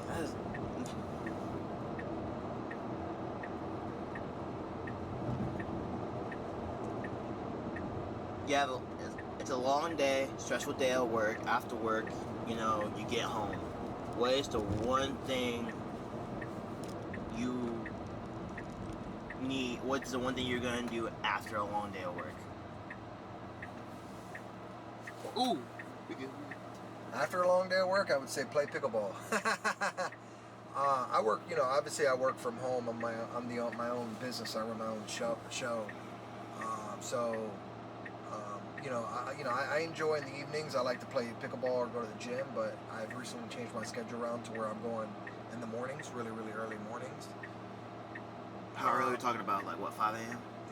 No, around 6 a.m. Okay. So, yeah, I don't really have like I do this every day type deal. I recently have gotten into now forcing myself to read hard copy books instead of listen to audibles. So I'll pick up a hard copy book and read sometimes in the mornings or sometimes in the evenings, kind of when I feel like. But I try to at least get in 10 to 15 pages of reading every single day. Why should someone who is reading audiobooks should read hardcover books? It just makes your brain think differently. Like hearing it versus reading it, it just makes your brain works entirely differently. And so, if you're reading words, it'll also help you out with spelling. Like it helps you spell, right? To figure out, like, you know, a lot of times we get lazy as humans. We're also used to autocorrect, and sometimes you might forget how to spell something. But as you read stuff, you can see how it's spelled out. You can see it written down, and you just, I don't know, the brain just processes differently. Okay. So we got a lot of questions. We answered a lot of questions. We're almost here at the property. Yeah, there's some nice properties out here, and you know, this property wouldn't be happening if it weren't for all the hard work that comes with it. So if you ain't, you know, getting up, you know, making some connections, start getting some money in your pocket, start working, you're not doing it right. People like me and him, we try to make sure that we are getting the job done and making sure that we are good and make sure our people are good. And at the end of the day, you know, we have to work. And if you ain't working, that's not good for you. So for anyone who's watching this, please get outside, go out, probably make some connections, make some friends, make some new people, or basically, you know, find some people to talk business with. Yeah. Make that cash. Hey, so introduce yourself, man. Who are you? So people know. My name is Julian. I am a videographer, photographer, and editor. I make a variety of content for any clients or any companies that are interested in a videographer or photographer. My job is to basically make sure that you, the client, are the star of the show, and I just been, you know, just keep my head above water, stay out the wave. I love what I do, so I can't really be mad at anything, really. There you go, man. That's how we do. And then, hey, you know, Javier is awesome. You guys need to make sure to like, share, comment, retweet, you know.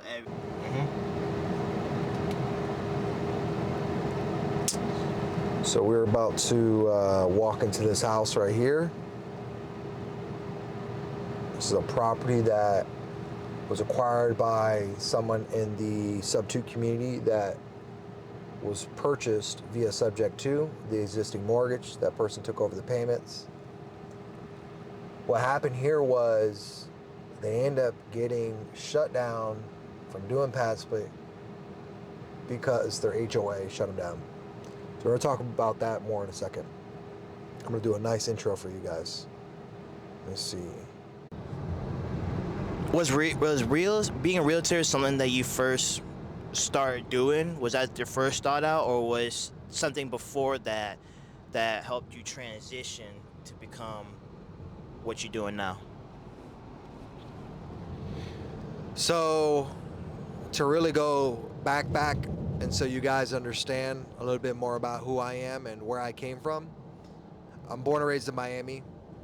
I lived there till I was about 11 years old. Moved up to Ocala, Florida. My mom moved there, so I wasn't a decision maker at the time. when I lived in Miami, actually, as a kid, I always had the entrepreneur spirit in my blood since day one. And what I mean by that is, I first started selling golf balls. I would take golf balls out of lakes where golf courses were, and I would resell the golf balls. I was getting like, at the time, like 10, 15 cents a ball. And me being a young guy, that was like one of the ways I would be able to produce money. And when I wanted to go out there and make money, it wasn't like someone was telling me to go out there and make money. I just wanted to go out there and make money. I loved money, right? And so that was my first ever little golf ball selling business hustle that I did. Then I went from that to car detail. I went to Walmart one time. I invested in all these different car detailing tools and kits and stuff like that.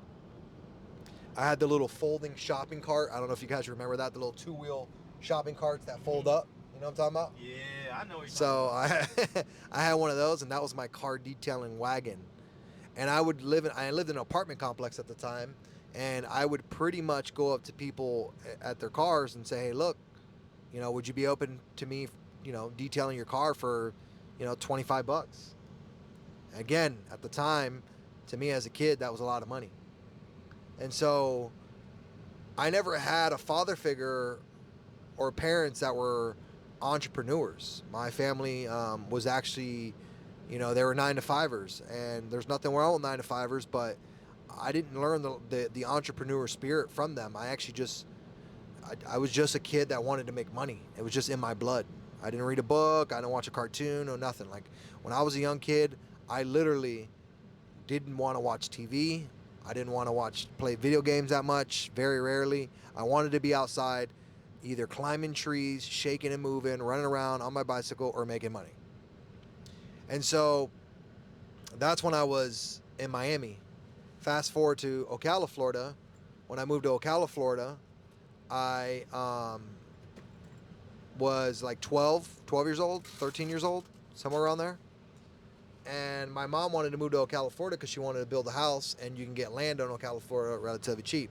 So think about this, guys. For you guys who don't know where Ocala compared to where Miami is, that's like 5.5 hours north of Miami. And for those of you guys who don't know where Ocala, Florida is, it's the boonies. There's nothing going on out there. So nothing, yeah. Nothing. Yep. And so when I lived out there, I was like, man, this is a real big culture shock. I went from Miami to Ocala, horse town, and when I was living there, I moved out of my house when I was about 17 years old because I just felt like the time was ready. I was actually not college dropout. I was a high school dropout. Never went to college. Never believed in college. I actually didn't believe in the school system at all. I actually felt as a kid and growing up that the school system was very broken. And really? Yeah, I did. I felt that it was very broken. I felt like there's a lot of time wasted in these classrooms learning unnecessary skill sets that I wouldn't be applying to my real life.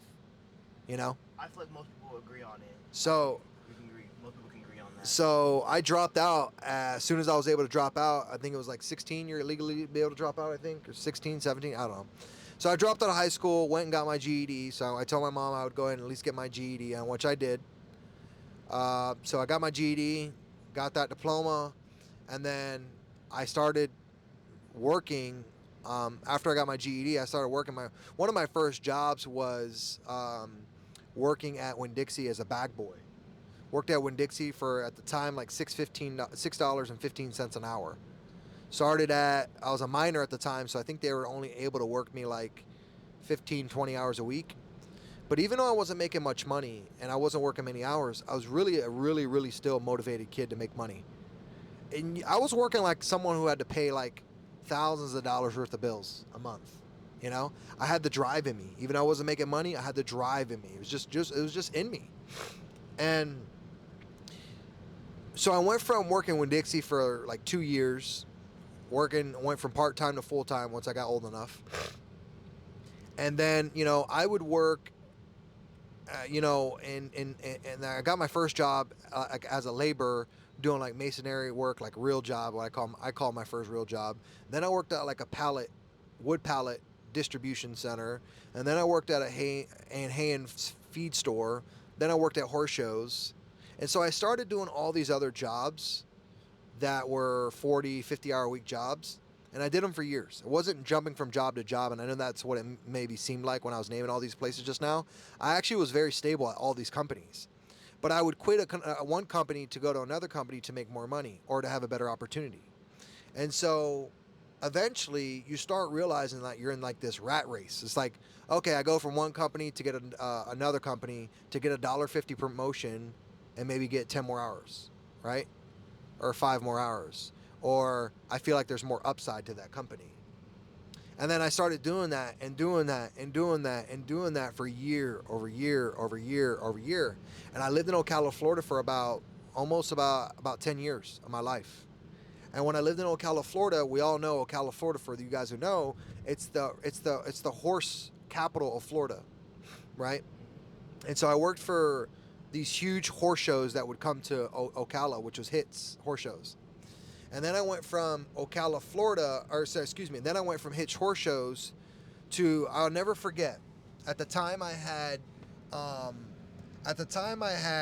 rented several apartments, successfully completed several different leases. And I remember I was at a point where my lease was up. And this was like year 9 in Ocala. And I was like, you know what? I remember I was going to go down to the office and sign a new lease, right? And I said to myself, you know what? I can go down there and sign a new lease, but I've completed my job is done here in Ocala. I've maxed out my potential. I've worked at all these different jobs. I have no more opportunity here. And I was like, you know what? I'm not going to sign another lease. I'm going to go ahead and move to Orlando. Why did I pick Orlando? Orlando was actually the next biggest city next to us was Orlando. So I was like, you know what? I'm going to take a leap of faith. I'm going to go to Orlando. So instead of me renewing my lease, which at the time, I don't even remember what I think I was paying like for a 1-bedroom, 1-bath apartment. I was paying like $900 a month. Super cheap, right? And I was like, you know what? I'm going to take a leap of faith. I had $16,000 saved up, which again, that was a lot of money at the time to me, a lot of money at the time for anybody. You know, I was a young kid in my early 20s with $16,000 in my pocket, and I thought the world was mine. And I went ahead and said, you know what, I'm not going to re-sign this lease. I'm going to move to Orlando. I was a single individual, had no family, had no big obligations. And I told myself, I was like, dude, I can take big risk right now, right? So I said, you know what, I'm going to go ahead and move to Orlando, which I did. But before I moved to Orlando, I actually had a cousin of mine that lived in the Orlando area, and they owned a vinyl wrap company for like cars and buses and, you know, anything that you put 3M vinyl on. And I started working for them for like $12 an hour. And I would never forget, I was working like 60, 70-hour weeks for $12 an hour, and I wouldn't break even $1,000 a week just after taxes and all that, right? So I would get these paychecks. I was spending all my life working 60, 70-hour weeks, very uncertain hours. There wasn't no schedule, and making $12 an hour, and I was very miserable, right? So I remember I looked online one day. At the time, I started at Craigslist because Craigslist was super hot, and I started looking for room rentals. I was on Facebook looking for room rentals because at the time I moved with my cousin for a few months. So imagine, I moved from Ocala to my cousin's house that I started working for them in the vinyl industry, car wraps, stuff like that. And then I went to moving out of their house for first, I think I was in their house for like 4 months. But then I was like this adult, and I felt like, man, they have a whole family, and I can't really come home late. Like, I felt very confined. I felt like I had a lot of restrictions and all this stuff, right? So I was like, you know what? I looked online. I think it was Craigslist or Facebook. I found a room rental by UCF off of Dean Road for $400 a month. Now, mind you guys, when I came to Orlando, it was a test run for me. And it wasn't one of those things where I said to myself where I'm going to be in Orlando forever. This is just a test run to see if I like it. So I contacted the individual on Craigslist or Facebook. I can't remember what it was. And I said, hey, I'm interested in this room. It's $400 a month. And he's like, all right, cool. Come look at it. I came and looked at it. It was a small little room. Nothing special. I bought a bed, had my clothes, moved in. I lived in that bedroom for about a year and a half. One of my roommate's mutual friends at the time, when I was living at that bedroom rental, he was in real estate. He would come over, he had a laptop, he had a suit, a vest on. I mean, true story. I'm not joking. Like, it was literally, he came, bro, he came over swagged out all the time.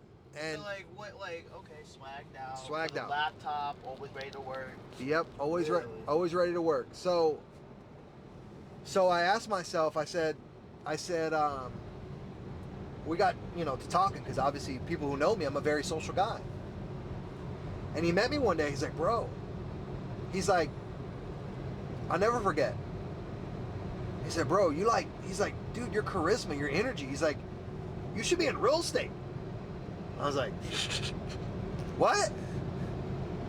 Now, mind you guys, I went my whole entire life working these hard labor hour jobs, 60, 70, 80 hour weeks. At one point, I was working every single year for 5 years, I would work 2 40-hour-a-week jobs at the Hain feed store, and then I would work at the horse show, which was right across the street, for 2 different companies. So you were working those two jobs at the same time, 40 hours each. Wow. As a young guy, like, why do I mean, that's ambition right there. That's ambition. That shows willingness. Right. That shows willingness. And it's not like I was strapped for bills or whatever. And I was just working like I had 10 kids, in other words. So I did all the hard labor jobs. I did the hours and hours and hours of being in the Florida heat and sun. When he said, hey, get into real estate one day, because I like your charisma and energy, I was like, what? What are you talking about? I didn't know how to make money. I didn't know at the time how to work smart and not hard. I didn't know the only way at the time, like, I had the mindset, I remember I had the mindset growing up, thinking like, the only way I can make money was with these, my hands. Mm-hmm. I had to swing a hammer. I had to throw hay bales. I had to do I had to do labor-intensive stuff to make money. That was my mindset. Wow. So I broke out of that, and I met him, and he's like, yo, bro, go and get your real estate license. Come start selling real estate. And so I was like, okay, all right. At the time, again, I was able to take big risks because it was just me and that was it. I had $16,000 saved in my bank account. Never forget. I quit my full-time job. Which one? Doing the vinyl wrap, the 3D graphics and stuff okay, like that. Okay, the okay. 3M graphics. Okay. I quit my full-time job, and I went and got my real estate license. It took me about 3.5 weeks, maybe a month, whatever. Under a month to get my real estate license. To go through all the courses and all that stuff. So I got my real estate license, and I jumped ship. I was like, you know what? I didn't look back. I went all into real estate, 120%. My first dipping my toes in the water in real estate was working at Exit Realty Central, right? Okay. So I started selling real estate as a realtor. The only problem I noticed after selling my first year, I think my first year I sold like 8 homes, maybe 10 homes, something like that. And I was actually traveling a lot too. Wow. Because that was at the point in my life I was like, you know what? I had no family. I had no major financial obligations. I was single. You know what? I want to go see the world, and I'm going to sell real estate. So I was selling real estate while still trying. I went 5 countries my first year in real estate. And it wasn't because of real estate. It was because these are random countries I wanted to go to. But like from all of the hard work from the previous jobs kind of helped you kind of I had a little cushion. I had a little $16,000 saved in my name, right? So I took hard work pays a portion off. of that Hard money. work pays off. I took a portion of that money and I started investing it into lead generation. Mm. I started buying online leads. I would make relentless amount of calls to these leads to get them to convert into a home sale. Yeah. Right? And so I partnered up. I ended up partnering up eventually when I started buying my first batch of leads. I was partner with my business partner at the time, which was Andreas. And we started buying Zillow leads when they were like $20 a pop, right? Mm-hmm. And so for anybody who's in the lead business or a realtor, they know right now, leads are about, depending on the zip code you're in, $80 to $120 a pop, right? Mm. So I did my first sale. My first sale was like $145,000. I had a 70-30 split with my brokerage, which was Exit Realty Central. Every commission I made, they get to keep 30%. I got to keep 70%. And that first year, when I was in real estate, I was like, shit, man, I'm only as good as my next sale. This is like, yeah, I'm self-employed, but I'm only as good as my next sale. So how do I solve that problem? I felt like I was in a rat race still. Even though I went, got my real estate license, became a realtor. Traveling. But I felt like, again, you're only as good as your next sale. You only get paid. You only get paid if you sell. Period. Facts. So take note. What I ended up doing was year 2, my business partner at the time, Andreas, he started buying real estate. He did his first fix and flip. I saw him do that through that process. I saw him do one buy and hold. And at the time, guys, buying one property was super intimidating. Buying one property was like, damn, dude, this is like gonna get me rich, right? And so I got to see him be the guinea pig of real estate investing. And I was right by his side. So I was like, you know what? He took a property. It was a 3-2. He converted the garage into a bedroom, made that a studio. Now it became a 3-2 with a studio apartment. He rented that out. Then he rented bedrooms in the studio apartment. So I was like, you know what? I'm just going to go ahead and do exactly what he's doing. Not even kidding you. I was like, you know, I'm going to do exactly what he's doing. So my first 2 years in real estate, I couldn't qualify because when you're a 1099 employee, you have to show 2 years of tax returns in order for you to qualify. So what I ended up doing was I ended up, I think my first year wasn't enough income. Second year, my income was still a little weak. I think my third year is when I first qualified. In 2017-18, when I qualified for my first property. FHA, 3.5% down. I couldn't believe it because at the time, money was super cheap. I got a 3% interest rate, FHA, and I bought a duplex. I lived on one side, house hacked the other, and the side that I lived on, which was a 2-1, I actually rented one of the bedrooms out. Right? So I lived in one bedroom. I rented out another bedroom on my side. That brought me in like $700 a month. And then the other side I Airbnb'd. So once I really got my first deal, because again, I was taking my commission checks and I was saving them at the time. And that property was actually distressed. It wasn't like fully turnkey.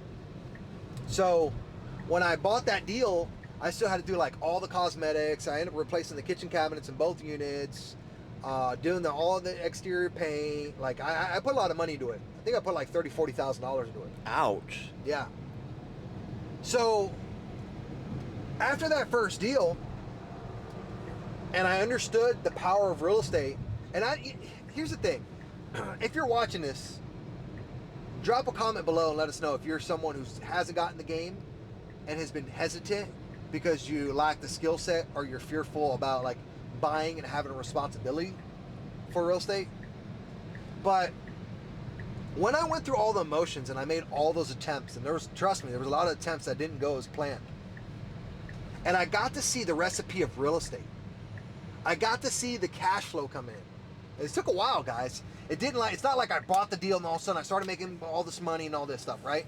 Can you tell people about that imagination where like when they get an opportunity, they just assume that like, oh, like all my problems have been solved, quote unquote. Can you kind of like tell people a little bit about how to get out of that imagination instead of just, because I feel like people are still kind of like, When they buy a deal, or they just receive a deal. When they get a deal, they get a little happy because they gain some money in their pockets. They're good, but they only think about that aspect. They don't think of it, the opportunity that come with it. They understand they only think about it in one point of view. Mm-hmm. Can you tell the viewers like in a multiple different perspective of like how people should think about what you about deals? yeah. So anytime you buy a deal or you sell a deal or you come up on an assignment fee because you sold a deal, whatever the case is, whether it was a failed attempt, a successful deal, whatever it is, I want you guys to start focusing on the relationships that you came across during that deal. Mm-hmm. The contractors, maybe a property manager, maybe a seller or a buyer, or think about the relationships that deal has brought you, because it's actually more powerful than money. Way more powerful than money. A lot of times we get a little money and we're like, oh shit, you didn't focus on all the other things, and you're like, you're forgetting about all the relationships that you created from that one deal. If you're buying a deal, and especially if it's something that needs work and TLC in it, you're going to deal most likely with painters. You're going to deal with handyman. You're going to deal with electricians. You're going to deal with HVAC people. You're going to deal with roofers. You might deal with a property manager. You might deal with a seller. You might deal with a buyer. Think about all the people that are involved in one transaction. Title company, insurance rep. These are relationships that you guys should cultivate. This is your database. It's important for you guys to nurture your database. Love on your database. Because these are people who will bring you future deals, and these will be your future private money lenders. And other things as well. Partners, stuff like that. Business partners, etc. So, going back to the deal that I was just mentioning, once I found the recipe, that duplex that I bought, once I found the recipe, once I tasted the recipe that I cooked, once I understood the power of real estate, once I saw the cash flow coming in. Because remember, not only was I making like net $1,200 a month, I was living for free. The asset was paying for itself. I was just the individual holding all the liability at the time because I was the note holder, right? I was the one who signed the note. The bank was the note holder. I was the one who owed the bank, and I was also the one who signed the mortgage, right? So the liability's on me, right? So once I saw that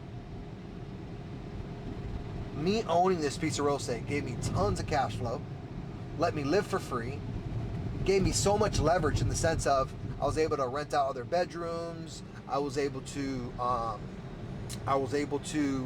get cash flow, I was able to utilize half the duplex for Airbnb, gave me all these different leverage points, gave me access to things I would not think I would have access to. Once I saw that recipe, that was it. It was a wrap. I was addicted. And yeah, I'm pretty sure a lot of you viewers who are watching this are probably like, man, that sounded like it went really well. Well, it doesn't mean like everybody's first deal is going to be just like that. Remember, whether the deal goes exactly how you think it was going to go, as planned, it's an attempt, guys. Don't look at it as like, oh, I failed, and I'm fearful of doing another one. It was an attempt. What are your takeaways? How do you do it better? And just know that your attempts won't always go 100% successful. To this day, I have attempts that I make that aren't 100% successful. But it's actually the attempts that make me successful, if that makes sense. No, you're not wrong. I think that, instead, trial and error, there's always going to happen. I think that sometimes, when we fall, you have to pick ourselves up. Yep.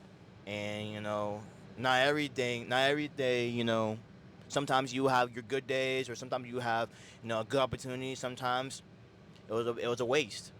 And sometimes you have to get back from that. You have to bounce back. So Javier, he's doing his thing. He's bouncing back. So, people think that this is easy. This ain't easy. You know, this is a lot, time and effort, a lot of sacrifice, a lot of patience, and just taking the chance to basically, turn nothing to something. So, I say that I believe if anybody who's interested in this game, you just gotta just take a risk, and when you fall, you just have to get back up. Yep. So when when you got that duplex and you were living one side or the other, where did you go from there? What was the transition from buying a duplex to then starting to buy a house? I wanted to buy another duplex. I wanted to buy something else I can house hack. So I bought another primary residence property. I outgrew that primary residence property because you're allowed to buy one primary residence per year. And I outgrew that primary residence. It was too small of a property, so I, grew into something bigger, and I bought another primary residence that year again. So my goal, actually, when I first started selling or buying real estate at the time, and I didn't walk away from my realtor business. Like, that was still money coming in as well. I was smart. I kept that going as well at the same time as becoming a real estate investor. So I bought another primary that I house hacked, and then I kept rinsing and repeating the process every year. So I kept my goal very simple. My goal when I first started real estate investing was, how do I buy one property per year in a 365-day calendar year? How do I buy one damn property?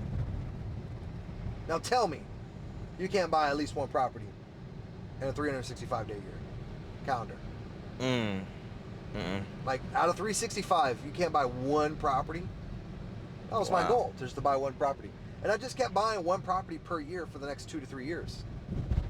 So start off with one property. Very, very slow. Okay. Actually, matter of fact, my first deal is right here on the other side of this road. Should we drive by it? Yes. Let's do it. Hey, we're getting exclusive. We're getting exclusive. Let's get this on camera. Oh, shit. So, tell us a little bit about this. So we're going to stop by. We're going to see this. So right deal. Here, the deal that we're talking about, you can hold it if you want. Probably a little bumps. But the roads over here are a little more bumpier.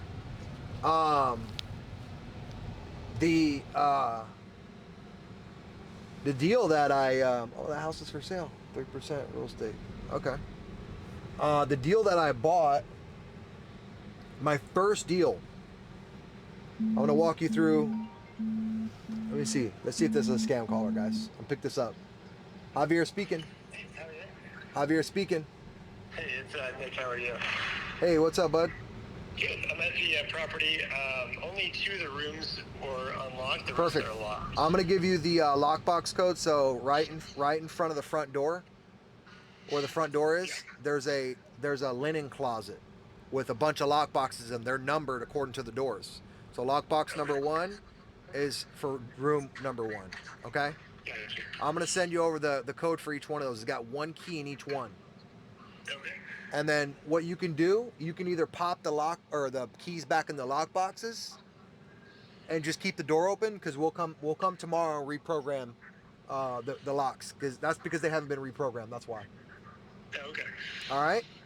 All right. Sounds good. All right, buddy. And then just do me a favor. Just take a direct shot of each door showing the number and the lock as well. Okay. And then you could do a separate shot with just the lock, and then so that way we can make that title. I don't know if you saw the pictures I sent you.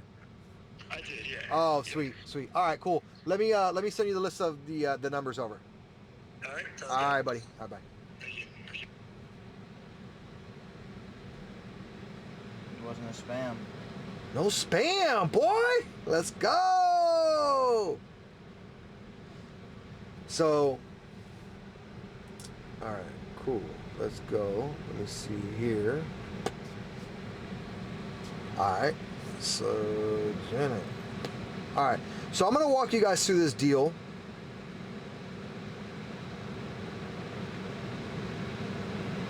That was my first exact deal that I ever bought. I actually bought it.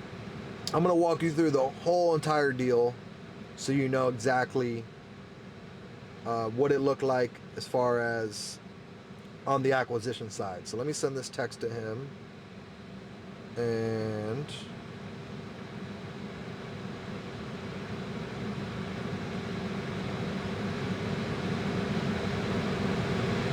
next to the front door.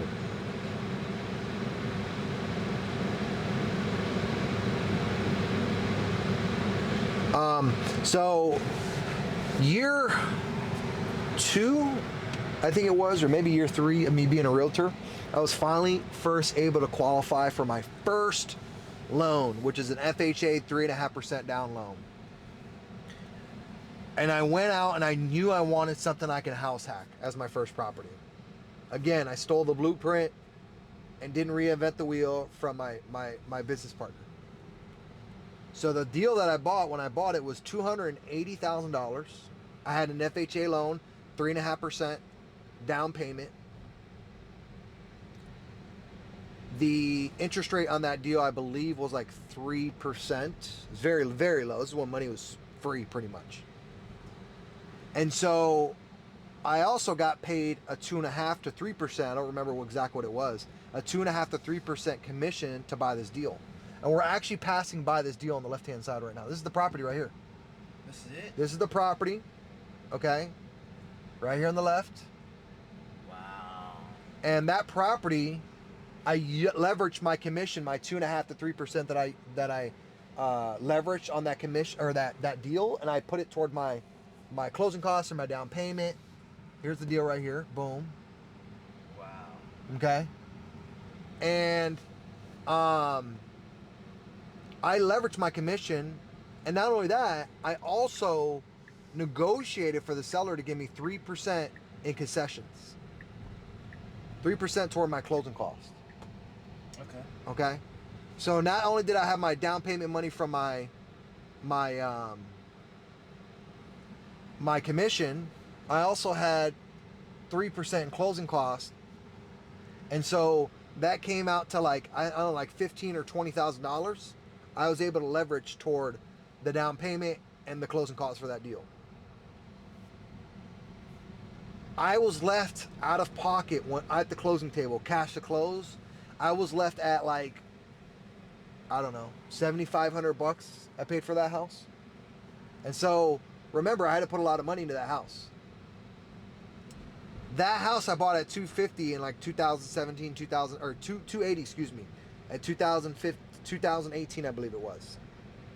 Today, fast forward to today, this is the power of real estate, guys. 2024, that house is worth $600,000. $600,000 that house is worth. The appreciation on that property is bananas. Now, I was smart and I didn't just keep all that debt equity in the property. What I ended up doing was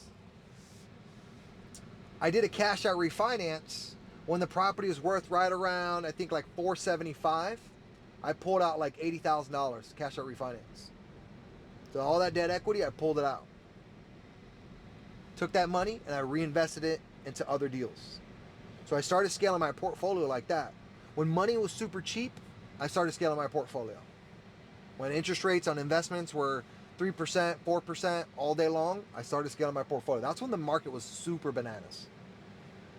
And so I kept doing that and doing that and doing that and doing that until rates got ridiculous, which they are today. Interest rates are on investments anywhere between 7 upwards to 10%, depending on what type of investment product, depending on that you're doing. And so now I have tools in my tool belt that I didn't have before, which is creative finance. A lot of my transactions I'm doing right now are either subject to or seller finance, where I no longer have to deal with banks. I don't have to get qualified. I don't have to show a tax return. I don't have to pull my credit. I don't have to show employment verification. I don't have to show any of this stuff anymore. I'm able to obtain real estate via subject to or seller finance. And if you guys want to be able to deep dive and learn the skill set and learn the tools that I have in my tool belt that I have now that I didn't have before, make sure you click the description below. Join my Be Bold investing community on School, where I deep dive with the entire community on a weekly basis for 2 to 3 hours. Underwriting deals, talking about how to raise private capital, how to structure seller finance deals, how to structure subject to deals, all that stuff. I talk about that and I deep dive with you guys. So if you guys want to be a part of a movement and start learning how to get your first deal, let's dissect it together. Let's go through the blueprint together. Let me show you what the best exit strategies are now in today's market and how I'm acquiring real estate. I'm going to see you guys on the other side. Don't forget, like and subscribe to my YouTube channel, The Real Javier Paredes. See ya. Javier speaking. Hello, Javier. This is Ivan from the Mortgage Factory. How are you? A lot better now I'm talking to you, that's for sure. A lot better than you're talking to me, brother. Me as well. Just calling you today, Javier, in regards to a recent inquiry. You still looking to take some cash out of your home or purchase a new property? That's already done and over with, brother. When did you close on that? Oh man, closed last week, man. We move fast around here. You move fast around here. We also move fast around here too. I can close you in a week. I already closed, bro. I just told you that. Let's do it again. No, I'm not doing it again, man. I'm good right now. Just for fun. Let's just do it again. Come on, man. Come on. It's your world. I'm just living in it. Let's just give it one more shot. Give what one more shot? I'll close you in one day, brother. Come on. You close me what in one day? I'll close you in one day. I'll get you a deal in one day. We'll close this tomorrow. Closing what? A house? We can do whatever loan you want. You want to refi, you want to purchase a home, anything. So you're telling me I need to buy another house right now after I just bought a house? Let's buy another house. Me and you can split it 50-50. What type of house should I buy since you know so much? You want to buy Rick Ross's mansion? Let's do it, baby. Come on. Let's do it, brother. I'm just messing with you, but you already closed? Yeah, of course, bro. Yeah, that was like that inquiry was like what, 3.5 weeks ago. Okay. Well, Yeah. I appreciate your time, brother. I'll go ahead and try to handle that on my end, okay? All good, brother. I appreciate you, man. Thank you so much for the call. Thank you as well. Bye-bye. Awesome, man. Thank you.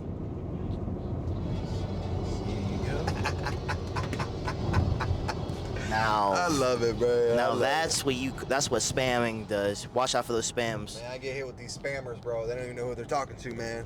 I feel like they just they just trying to find another way to make some income. You know, they working, they trying, like they said, like you said, we living in their world and we just living in it. But we making our own path. We make our own decisions. We make our own moves. I respect the hustle, to be honest. I really do. Really? I really do. So. Even though it's like. Yeah, I mean, cause I've been in that boat. You know, when I first started out in the real estate game, you know, I wasn't cold calling, which that was a cold call, but I was actually doing a lot of warm calls, and I respect it, bro. That's why, like, honestly, and when I talk to these people, I'm nice to them, you know, because I understand the process, I understand the hustle, I understand the follow up. I've been there, so I'm not gonna talk to somebody that, you know, someone down or be rude to them. Every time I get spam calls, I just, you know, I'm just nice, and that's it, you know. And if you want to try to alleviate some of your spam calls, and you're watching this, you can actually register for the do not call list. So that's a quick tip for you guys who are getting tons of spam calls. I'm actually getting about 5 a day.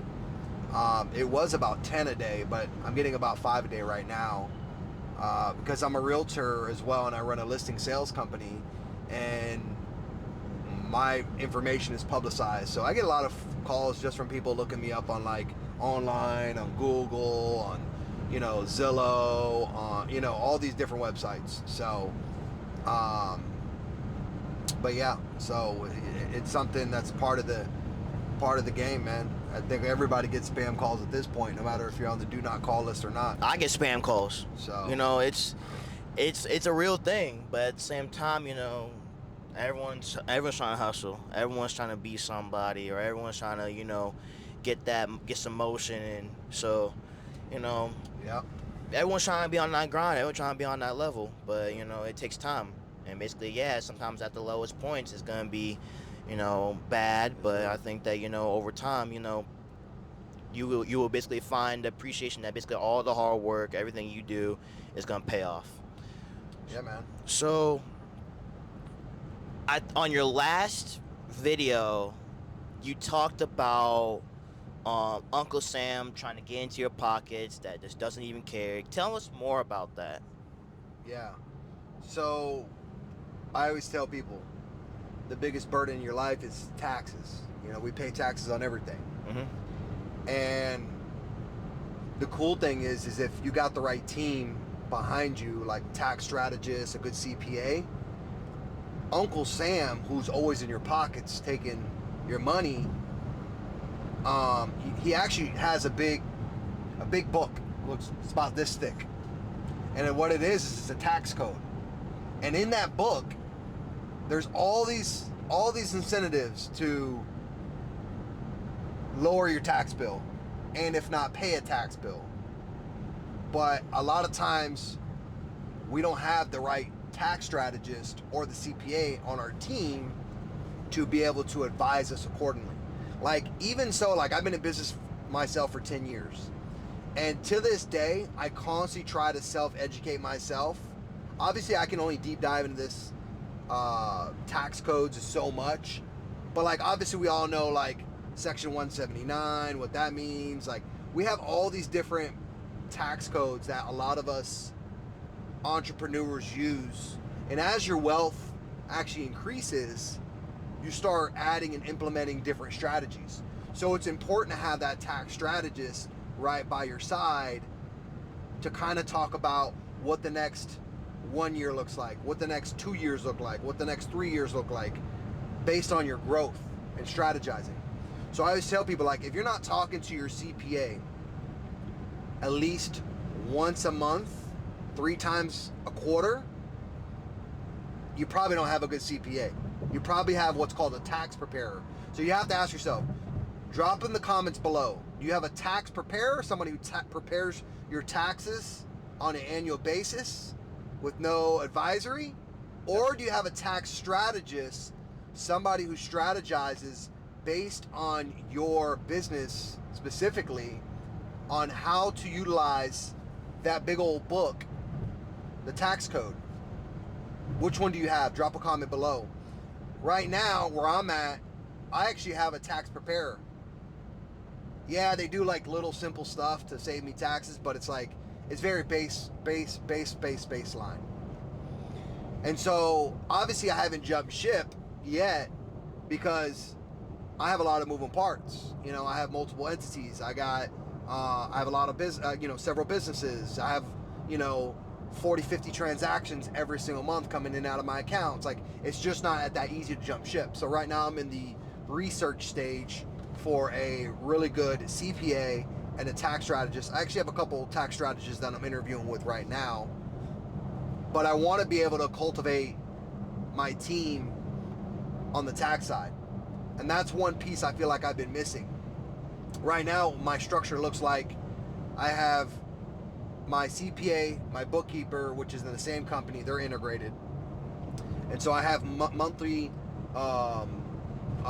P&Ls and balance sheets coming my way. So my books are all organized. But the problem is I don't have a tax strategist. And so, what's the importance of a tax strategist? Is it just the importance of a tax strategist? Think of it like if you hire like a nutritionist, right? Mm-hmm. That person knows the best foods, the best regimens, the best supplementation. Like, they have deep dived into all the different diets and all that stuff. Like, they already know it, right? They're the professional. So a tax strategist, think of them like that nutritionist. They're a professional on strategizing with entrepreneurs to help them maximize the tax codes that's in that really thick book that we just talked about. If you look at the IRS book, it's just so long, you'll never read it. And there's so much gibberish in there, and it's like Chinese, it's hard to understand some of the stuff. Well, these tax strategists understand it at a very, very, very high level. So when you have a good tax strategist, they're going to look at your financials. They're going to look at your whole entire business. They're going to be able to say, hey, look, we need to start implementing this to save you money here. Hey, we need to start implementing this to save you money here. Hey, you need to dump money in a Roth to save this amount, right? Like they're gonna tell you strategically where to put your chest, right, mates? I don't play chess, but is it chess? Yeah, it's playing chess, but like your pieces. They're called pieces. Oh, they're pieces. Sorry. Yeah, they're just pieces. Your chess. I call them chess mates. Your chess pieces. Excuse me. I don't play chess. So they're gonna tell you how to make the moves across the board.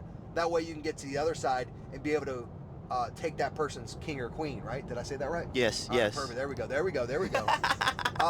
So how do you get to the other side of the board? They're gonna show you how to do that without getting your king and queen taken.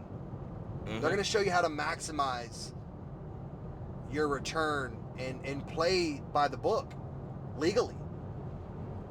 Wow. That's what a tax strategist helps you with. Comment below if you play chess or checkers. Yeah. But, so, with Uncle Sam always taxing us and always trying to take money from us, even when basically even though we making good money, or basically even if you basically bought property, what do you feel like it should be a good strategy to deal with taxes, or should you just have someone else deal with your taxes? Look, best strategy is to hire a really good CPA and hire a really good tax strategist, and make sure you're communicating with them regularly. And that way you can really plan the next 6, 12, 2 to 4 to 5 years, however far out you guys want to plan your trajectory. But it's very important. It's essential to have a good CPA and a good tax strategist. That way you're maximizing and you're eliminating your burden with taxes altogether. Like yesterday, we went to Chipotle. What do? We pay taxes on the food right? We pay taxes. Yeah. We pay a sales tax. Mm-hmm. You sell a piece of real estate, they want a capital gains tax. You buy a shirt, you pay a sales tax. Sales tax. Sales tax. You buy your glasses, it's a sales tax. You buy this car, you pay taxes. You pay taxes on everything you do, right? Everything's just that's taxes. what I'm saying. It's the biggest burden. And so as a business owner, one of the reasons why I invest in real estate is every time I buy a new piece of property and I buy it with leverage, I can write off the interest from that loan, A, and B, I get a 27.5 year. The IRS incentivizes me to buy real estate, and when I do that, they actually give me a reward, and that reward is called a 27.5 year depreciation. So even though that your property is actually appreciating, they actually give you a depreciation on that same exact asset, which is mind-blowing, right? So when you look at that big tax code book that is a mile thick, they incentivize business owners all types of ways. They incentivize real estate investors all types of ways. There's all different types of ways they will incentivize you to do certain things and move your pieces a certain way across the board. You see what I'm saying? Okay. So that's why I invest in real estate, because I get that 27.5 year depreciation. Every time I acquire a new piece of real estate, I get a 27.5 year depreciation. And not only that, I can do other methods, and that's the beauty about real estate. Like, there's so many different ways you can manipulate real estate. Mm-hmm. So if you look up, another way is you could do a cost segregation. You can accelerate that depreciation, right? Mm-hmm. So that's another way you can manipulate the piece of real estate. So there's just so many different ways. What I like about real estate is it's just not like, hey, I buy at this price, I'm stuck at this price, I can never refinance, I can never resell, I can't do a seller finance, I can't do a subject to, I can't, I can't rent it out. Like, there's so many different avenues with that piece of real estate. There's a lot of little shiny objects out there when you get into real estate. And that's why it's super important to be crystal clear on what your strategy is, But me, personally, I'm always trying to learn more about the tax code, how I can save money. Is my taxes on an annual basis being filed and lowering my tax burden to the highest potential. You know? Okay. I know right now my tax return is not being leveraged to its highest potential per the tax code book. It's because I don't have the right team players. So look, you need your rook, you need your bishop, you need your knight. I mean, you just need all the pieces. You just need all the pieces so that once you have the pieces, you can start moving them in your chess piece. Right. So that's what I'm saying. Like, this is chess, not checkers. Yeah. Don't play with us. Yeah. So that's exactly what I'm saying. So I just don't have the right team on my side right now, and I will. But that's what I'm talking to you guys about. Like yesterday, I recorded some content. Like, it's about making the attempts. There's no failure here. It's just a learning lesson. It's attempts, you know. I'm able to figure out all this stuff because I made an attempt. So don't go out to what I have to say is, like, when you hire your first CPA and your first tax strategist, they might not be perfect, but make sure you have at least a decent CPA, a decent tax strategist, and a good bookkeeper. And then a really good lawyer will complement them as well. So if you have those things set up under your umbrella as a human being, you would be so much more powerful of a player, because these individuals are essential to your life. Very, very essential.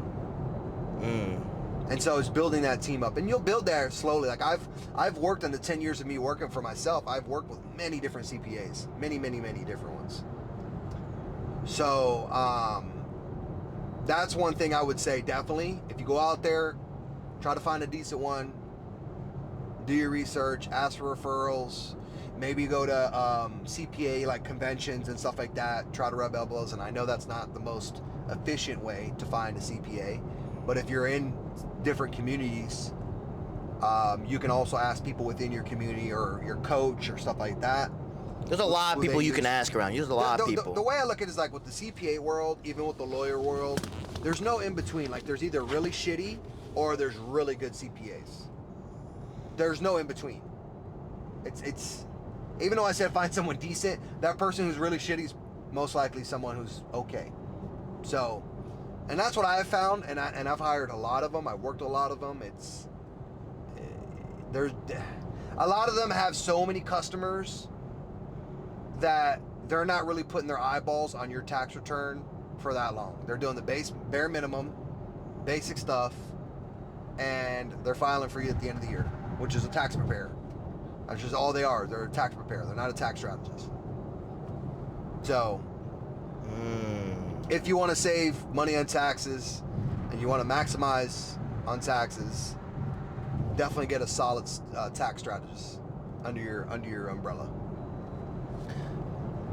Okay.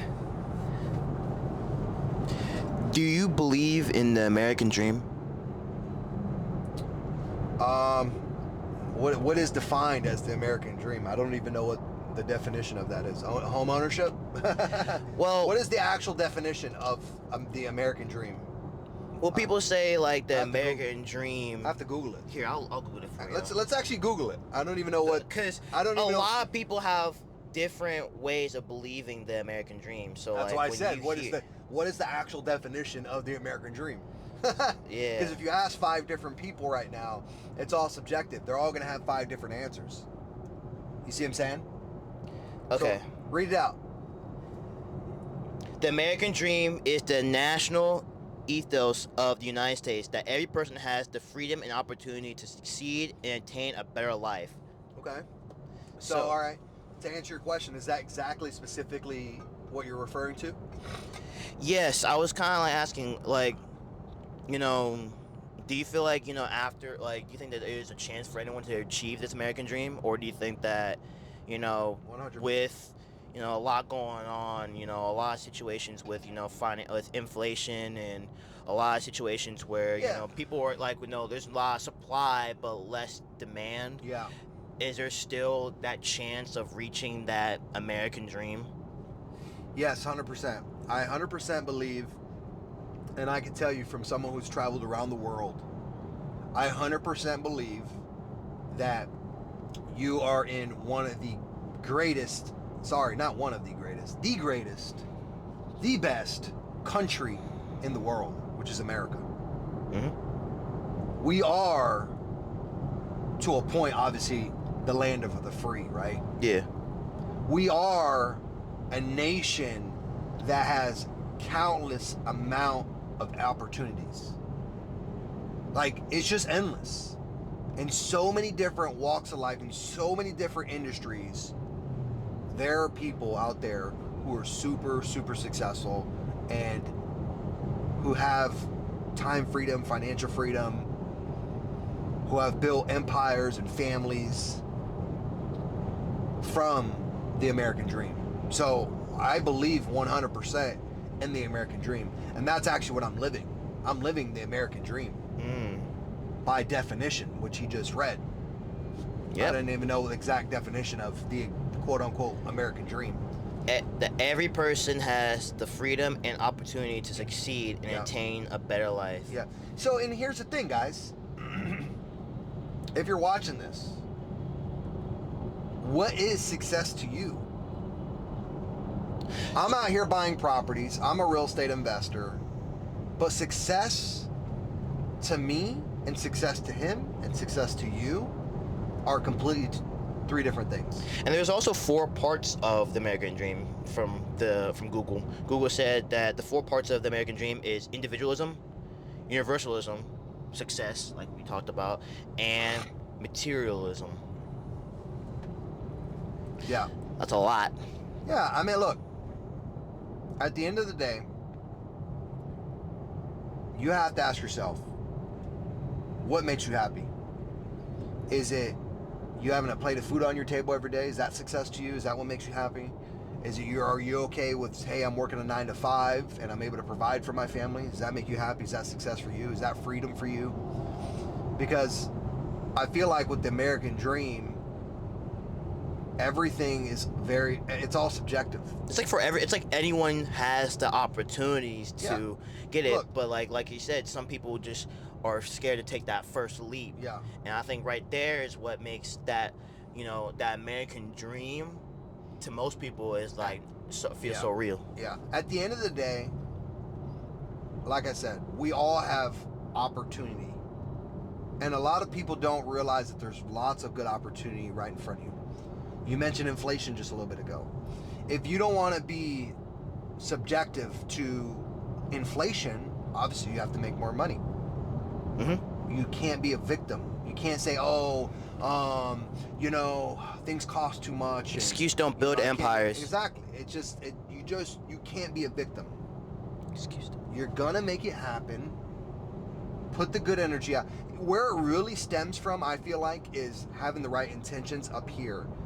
Not having that little boogeyman up in your head saying, oh, well, inflation is high and I can't afford these groceries, or I can't afford organics anymore, or I can't afford to go on, my family vacations. Fix that. How do you fix that? By getting some money. By having the right mindset. Yeah. By locking in, focus, and basically making sure that you do what you need to do. How do you fix that is the question. The American dream, bro, is definitely real. It's happening. I'm experiencing it. I gotta say, with all the traveling I've done across the world, it's been a blessing to see many third world countries and the opportunity that we have here. That's what actually really gave me a mindset shift. When I saw people eating off the floor, when I saw people living in shacks, when I saw people weren't able to go into a bathroom and turn on a faucet to get some water.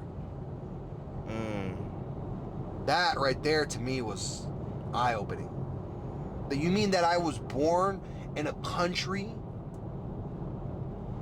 that had all this already for me at my fingertips? Think about that for a second. Wow. All this stuff was already at my fingertips right when I was born. Yep.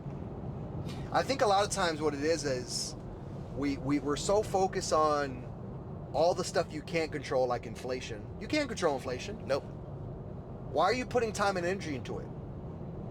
Drop a comment below. Why are you putting time and energy into inflation if you can't control it? What you can control is your mindset. What you can control is your destiny. What you can control is the journey. That's what you can control. But it starts up here. It starts with the mindset. If you don't have the mindset, if you don't want something bad enough, it ain't gonna happen. And you know what? Sometimes you have to make sacrifices. Well, sorry, not make sacrifices. You have to make sacrifices in order to catapult you into the next move, into the next journey.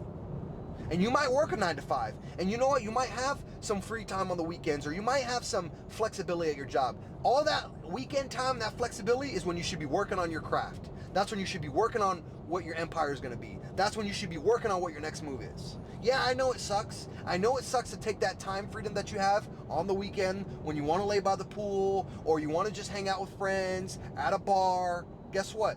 Think about the ROI on that time. The ROI, there's none. If you're not earning, you should be learning. You should be learning about what your next moves are, educating yourself, and applying it right away. Take little bits of education and apply it right away.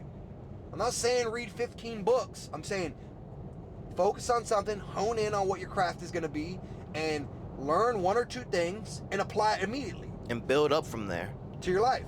Take that attempt. That's what life's about, making attempts. So ask yourself one thing. If you're watching this, in the comments, let me know. Make sure you subscribe, like, share, and comment, by the way, as well. What are you focused on? Where are you at in the journey? Because we're all in a journey. No matter what walk of life you're in, no matter how rich or poor you are, we're all on this journey together. We are all climbing the mountain together. We are all on the same exact path. We're just in different parts of the path. Where are you at? And what are you doing today? What actions are you taking today to see tomorrow's results? To see your future results? Drop in the comments below. Let me know. How can I help you? How can I be a service to you? You know, right now I've created, and this is not going to resonate with all the viewers because not all you guys are in real estate. I know a lot of stuff that I put out is in real estate. But if you are in real estate and you want to be in a very driven community that I have created on school, which is called Be Bold Investing, click the description below. You'll see that we're helping out right now 104 different members catapult their real estate portfolios. Whether that's them buying more deals, or that's them lending on more deals, whether that's them being a connector, whatever it is, we're able to help catapult them and help them see whatever it is to them, whatever financial success looks like. Whether that's 1 deal, 2 deals, 3 deals, 4 deals, 5 deals. I talked to somebody the other day and they say, hey, Javi, you know what? I don't want to own as much real estate as you. I just want to own, 4 to 5 properties. Okay, let's make that happen. When you guys come in there, I'm actually going to be jamming out with you on a weekly basis for an hour to 2 hours, upwards of 3 hours, answering all your questions every single week to get your questions answered, to give you guys value, to make sure that you guys have clarity when you leave that Zoom, to give you actionable steps toward your next goal. This is free game right here, almost. Click in the description below. Join my school community. If you're a real estate investor, you could be new or seasoned, it doesn't matter, and you want to collaborate with me. That's the best place you can really collaborate with me, pick my brain on a weekly basis, and get ongoing coaching in the Be Bold Investing School. And by the way, we're actually one of the #1 real estate investing groups, communities on school. SKOOL, guys. But don't worry, you don't need to look it up. Just click the link below and join there if you're in real estate and you want to be a part of the movement. If you're watching this, you're not a real estate, obviously I can't coach you in these other areas, but what I can share with you is my experience that I have in the 3 years that I've been in this world. Hopefully this information that you're hearing and you're listening to will hopefully help you in your field of expertise, that help you kind of motivate you to, keep pushing and keep putting in the work so that you can live the good lifestyle that you want, to create that, to get that American dream that you are looking for, and just, start making money. That's, at the end of the day, that's what we all gotta do. We gotta start making money. And, that's not, and it's gonna come from hard work. It's not gonna come from thin air. It's not gonna come from just the sky. You gotta put in the work to get that. So, what he's telling you, this is gonna help you in the right direction. So if you haven't already, please like, comment, and share. Please, check out the school that he has, because basically he's going to make sure that you guys are taken care of, and basically making sure that, if you have any questions, real estate wise, please, he'll answer the questions. Yep. So we are on the way, about like 24 minutes out. So far, this road trip, or this, this is always going to be a privilege. So I mean, I'm always say thanks to those who basically that can make this happen. Shout out to Matthew. He's also part of this too. That's also making stuff happen. So shout out to him for making this possible, with Javier and everyone else that's basically helping out on this.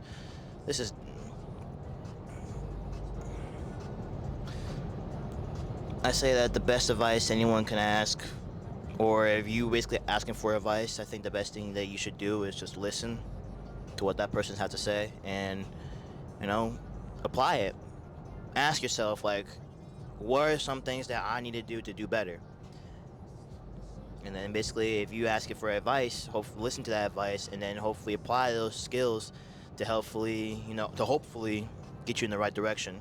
Yeah, it's not going to be the same road, but every road's different. Everyone has their own story to tell. So it's time for you to tell your own story. Because at this point, you're living in it. But That's right. I've say that improvement is better than no results at all.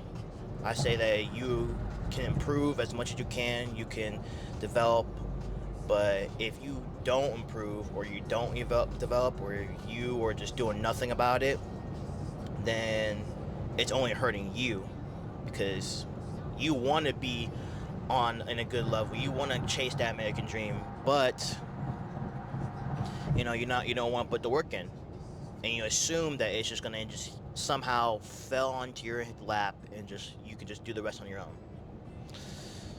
No. I'm gonna give you guys the cold hard truth that this is something that you have to figure out on your own. Sometimes people can do so much that only you can do what you need to do.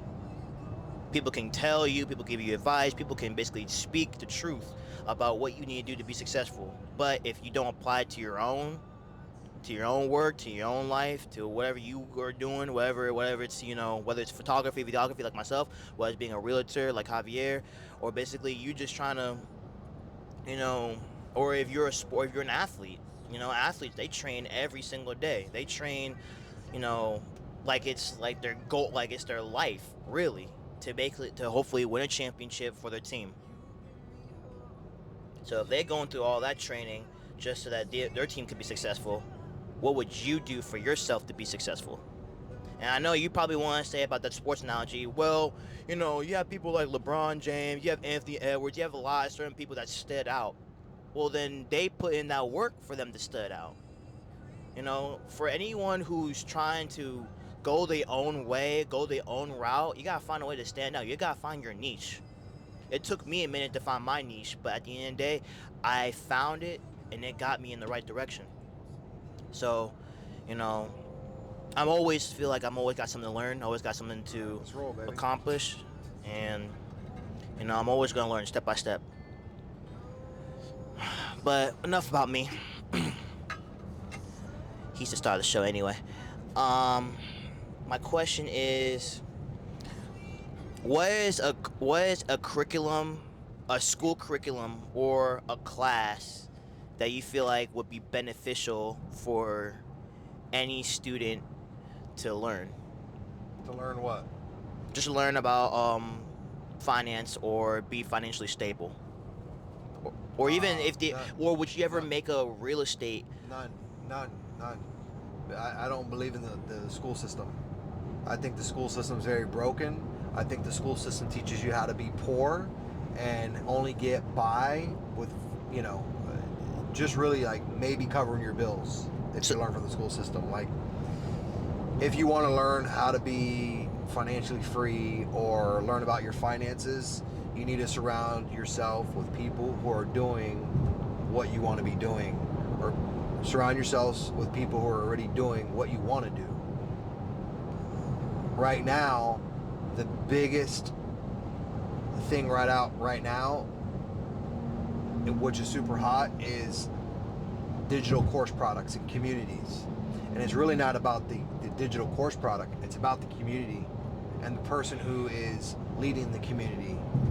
So what I would do is I would go out there, find somebody who is the best at their craft for financing, personal finances, if that's what you're looking at, or real estate, or whatever it is.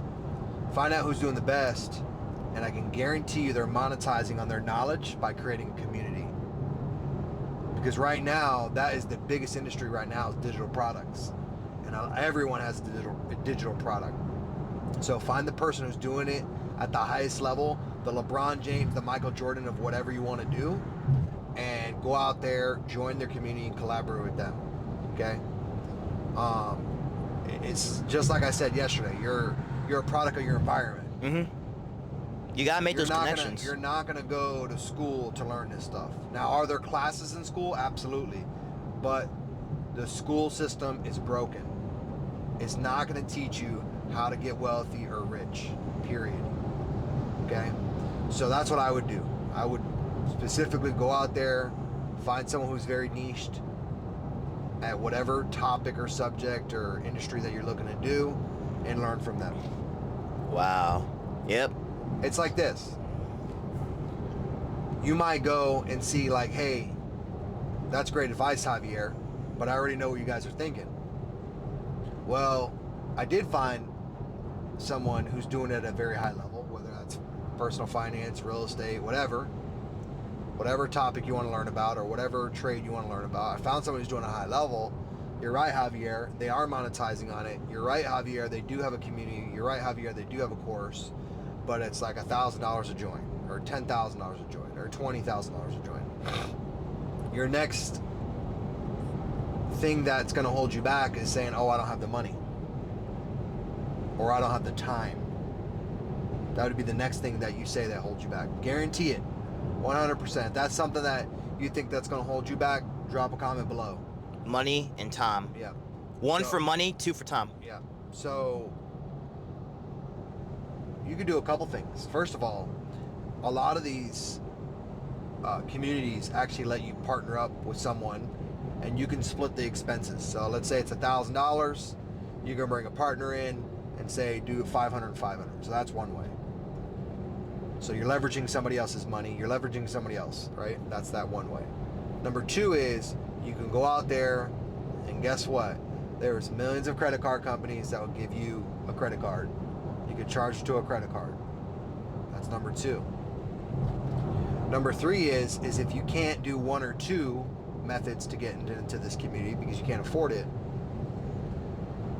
see if you can borrow the money from someone, and maybe they give you $1,000 and you can give them a one extra $1,000 in return, so you give them $2,000, but you pay them in payments. This is somebody who really truly wants to help you out. This is not somebody who's like, oh man, that's not much money to me. But you borrow the money from them and you give them $2,000. You give them $1,000 for the $1,000, right? You give them $2,000 in return. Mm-hmm. You can do it that way. Or if you can't, right now on YouTube University, there's so many free resources on there that you can learn from. And obviously a lot of these communities have a lot of their content on platforms like YouTube, and they don't give away all the nuggets. Some of them do, some of them don't. But you can absorb a lot of the content through there and slowly start saving up over time for that community. So that way you're at least engulfed into the information. But I would engulf yourself into like a high-level Facebook group, or a high-level Discord group, or a high-level school community, stuff like that. That'd be my advice. So, school system's broken. I think that I agree that basically that there's some curriculums that I feel like they should teach in school that basically would be beneficial. I think there's a lot of curriculums and classes that shouldn't be teaching that basically that I feel like it's just a waste. But with school, when I bring it back to school, I feel like school is like its own like way of like networking. And I think that in this game, in the world that we live in, we have to network, we have to communicate. How can someone who's an introvert, for say, get out of that comfort and start networking? Because I feel like a lot of people, maybe some of your viewers, some of the viewers there that are watching this, probably have some or uncomfortable basically talking to people or scared. Right. So how do you overcome it? Yeah, I'm an introvert, or I'm an extrovert, so it's easy for us. I'm probably the wrong person to ask, but no. You know, I get it. It's tough. A lot of those people get boggled down with too many people in one room, or too many people in the one room that they don't know. It sucks a lot of energy away from them. And like for me, like I get energy from a bunch of people in a room that I don't know. There's a couple different ways. Like I always tell people like this, like understand what your skill set is and see how you can bring that to the table to somebody who's like an extrovert who's doing networking at a very high level. Let me take care of the networking. Just partner with me in other ways versus you having to go out here and network, talk to people, stuff like that. You have a skill set that I don't have. Why don't you bring it to the table, me the extrovert, and see how we can collaborate together, and you don't have to worry about doing things you don't like to do. Because a lot of times these introverts don't like to break out of their shell. But really, I hate to say it, it's a mindset. It's a mindset thing. I think if you're an introvert and you said, you know what, Javier, I don't want to partner with people like you. I still want to be in the room myself. It's go into one room, try to find 2 networks or 1 network a month, keep repeating it month over month until you start really building more confidence. It's like I said yesterday. When I was speaking yesterday, it's like you never done push-ups before. Think of it like that. And you try to do 1 push-up and you can't do 1 push-up. Mm-hmm. And your goal is to hit 10 push-ups. But you can't do one. Well, I want you to do, you can't even do 1 push-up. I want you to try 1 push-up one day. No more than 1 push-up. I want you to come back a day or 2 later and try to do more than 1 push-up. Try to do 2 push-ups. More than likely, what's going to happen is when you come back, you're going to have a lot more confidence when you come back, and you're actually going to do more than 2 push-ups. You're probably going to do, A, because now your muscles are used to that resistance. Now you're building some type of muscle strength. And then B, you're building confidence. So if you want to be in rooms and you're highly introverted, what I would say is go to 1 meetup, feel it out, see how you feel, go to another meetup. I guarantee a week later, once you go from that 1 meetup to the other meetup, you're going to meet people, but you're going to feel more confidence. So I use the push-up analogy because it's about building the confidence. That's all it is. A lot of times it's a confident thing. Like you're not confident in talking to people, or you feel uncomfortable talking to people, or you feel like a room full of strangers takes all your energy away. You gotta walk in the room with confidence. Right? You gotta walk in the room with confidence. So, like I said, try it out 1 week, then following week, go to another meetup. Go to another network. And you'll start seeing its repetition. Over time, you'll start building more and more confidence. You know? Confidence is key. It's the same thing like public speaking, right? Like you might be a little shy to talk in front of a group of people, but if you do it one time, you're very shy. The next time you turn around and do it again, you're just like, oh, I have the expectations of what this feels like. I'm not as shy. Yeah. So that's what I would say. Yeah, confidence is very important. And yeah, I mean, I feel like I could say that as an introverts, it's hard to kind of like break out of that shell to basically kind of express your interest, whether it's, someone who has something that you're looking for, or basically someone of interest that you find attractive. It's hard to basically kind of like break that barrier of communication. But I think that, like Javier said, it's confidence. Sometimes you gotta walk into it with confidence, and then you just have to, see how it goes. Yep. And basically, the worst thing that people could say is no, or they're just not interested in what you're selling or what you're buying. So it's a lot, but I think that the more you do it, the more consistent you are, the better it will be for you to just kind of like be second nature to it. Because I think consistency and confidence are the two things that I feel like anyone who's an introvert that wants to get out of their comfort zone, that want to go out and basically meet people and basically start networking and make a community out of what you have, start by, talking to people, start communicating. 100%. So, I don't know, because basically we're extroverts, so I feel like I was an introvert transitioned to extrovert, but you were already extrovert. Okay, hold on. Let's stop right there. You just said something. You're you're introverted. Now you've become extroverted. Yeah. Okay, for somebody who's went through the whole process of being an introvert and now has become an extrovert, what has changed? How did you change? What steps did you take to become that extrovert? Because you're gonna know best. Mm-hmm.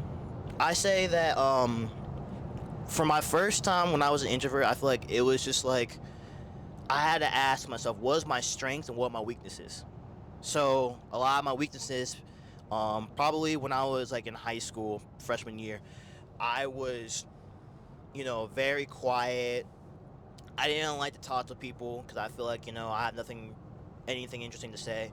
But there's only certain people that I would talk to that once they get to know me, they know that basically that I'm a nice human being, good person, very intelligent, and people just need to get to know me a little bit more to kind of understand who I am. But for me to get out of that barrier of having people get to know me versus, all right, I'm just gonna introduce myself, make myself an introduction, I had to tell myself, okay, not think of it in another perspective. For someone if someone walked up to you, how would you feel?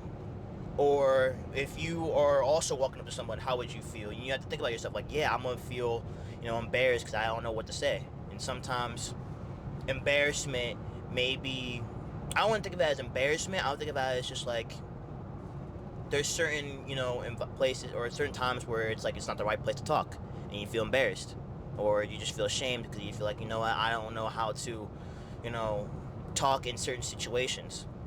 So I just practice and I be committed and I just, walk around, just talk to new people, just try to start building conversation. And as I, continue to, learn how to improve my speaking and learn how to improve on talking, the communication just comes with it, and it allows me to communicate with a variety of different people, and they can understand what I'm saying and understand my thought process. So for anyone who's an introvert, you have to find your strengths and weaknesses, and then just be consistent. And like I said, the worst thing they can say is no. So if you are scared of rejection, just think about it. Just like, hey, they're not interested, and they just don't want, or they're just not at the right time or the right place. They're not interested. Just move on. So move on if you feel like, there's something that's holding you back. Nice. Okay. And how did you feel when you were actually, when you're an introvert? What were the feelings you felt when you would go to like a network or maybe a friend's house or in a public place where there were strangers you didn't know? It could be even a basketball court. It could be any public area. So right. It don't matter what public area it was. If it's like I was supposed to be at this location and I don't know anybody that was there, if I had no clue, I would kind of be like I'll be like in a little corner. I'll be in a corner. I'll just kind of just not mind my own business, because as an introvert, I was scared to talk. So I was just mostly just focused on just myself and just focused on just being at the event and just showing up and just showing out, not caring about the opportunities that come within the events. And so I missed a lot of opportunities that I didn't know about, and I just been kind of like isolating myself. And people can see that too. The one thing that people can see is body language and emotion. So when people see me in a state where I'm by myself or I'm alone, some people assume that it's, a personal problem that they don't want to talk to, or that you're isolating yourself so that you don't want people to talk to you, or you don't want people to walk up to you. So I had a lot of those, and it kind of definitely, changed the vibe when you're in the room. Because basically, when you're kind of like that one person, or you're around like that, or you're that one person that kind of like stands away from the crowd, people can see that, and then that's when people start to question, and people either gonna walk up and talk to you, or they're just gonna talk behind your back. Got it. Okay. But I tried my hardest not to. But as I, evolve, and as I, progress and move forward, I had to learn basically that, sometimes I gotta walk up in there and talk. Sometimes you gotta, be the one that kind of like sets the tone in the room. Right. And once you set the tone in the room, then you can change how it flows. So I like the fact that when you're an extrovert and you like to talk and you like to express yourself, you can change the tone in the room. You can change the room tone. And I think that when you're around people that are introverted, that have the skills, extroverts can kind of like find that, can see that, and then they can even recruit you to be on their team. And that right there could hopefully give you enough confidence for you to kind of be like, okay, so. Oh, that's what I was saying. Yep. Caught it. Oof. Yeah. When we're not on the highway, you gotta take it off. Yeah, but we almost here. Well, we almost here at the location. So to be continued.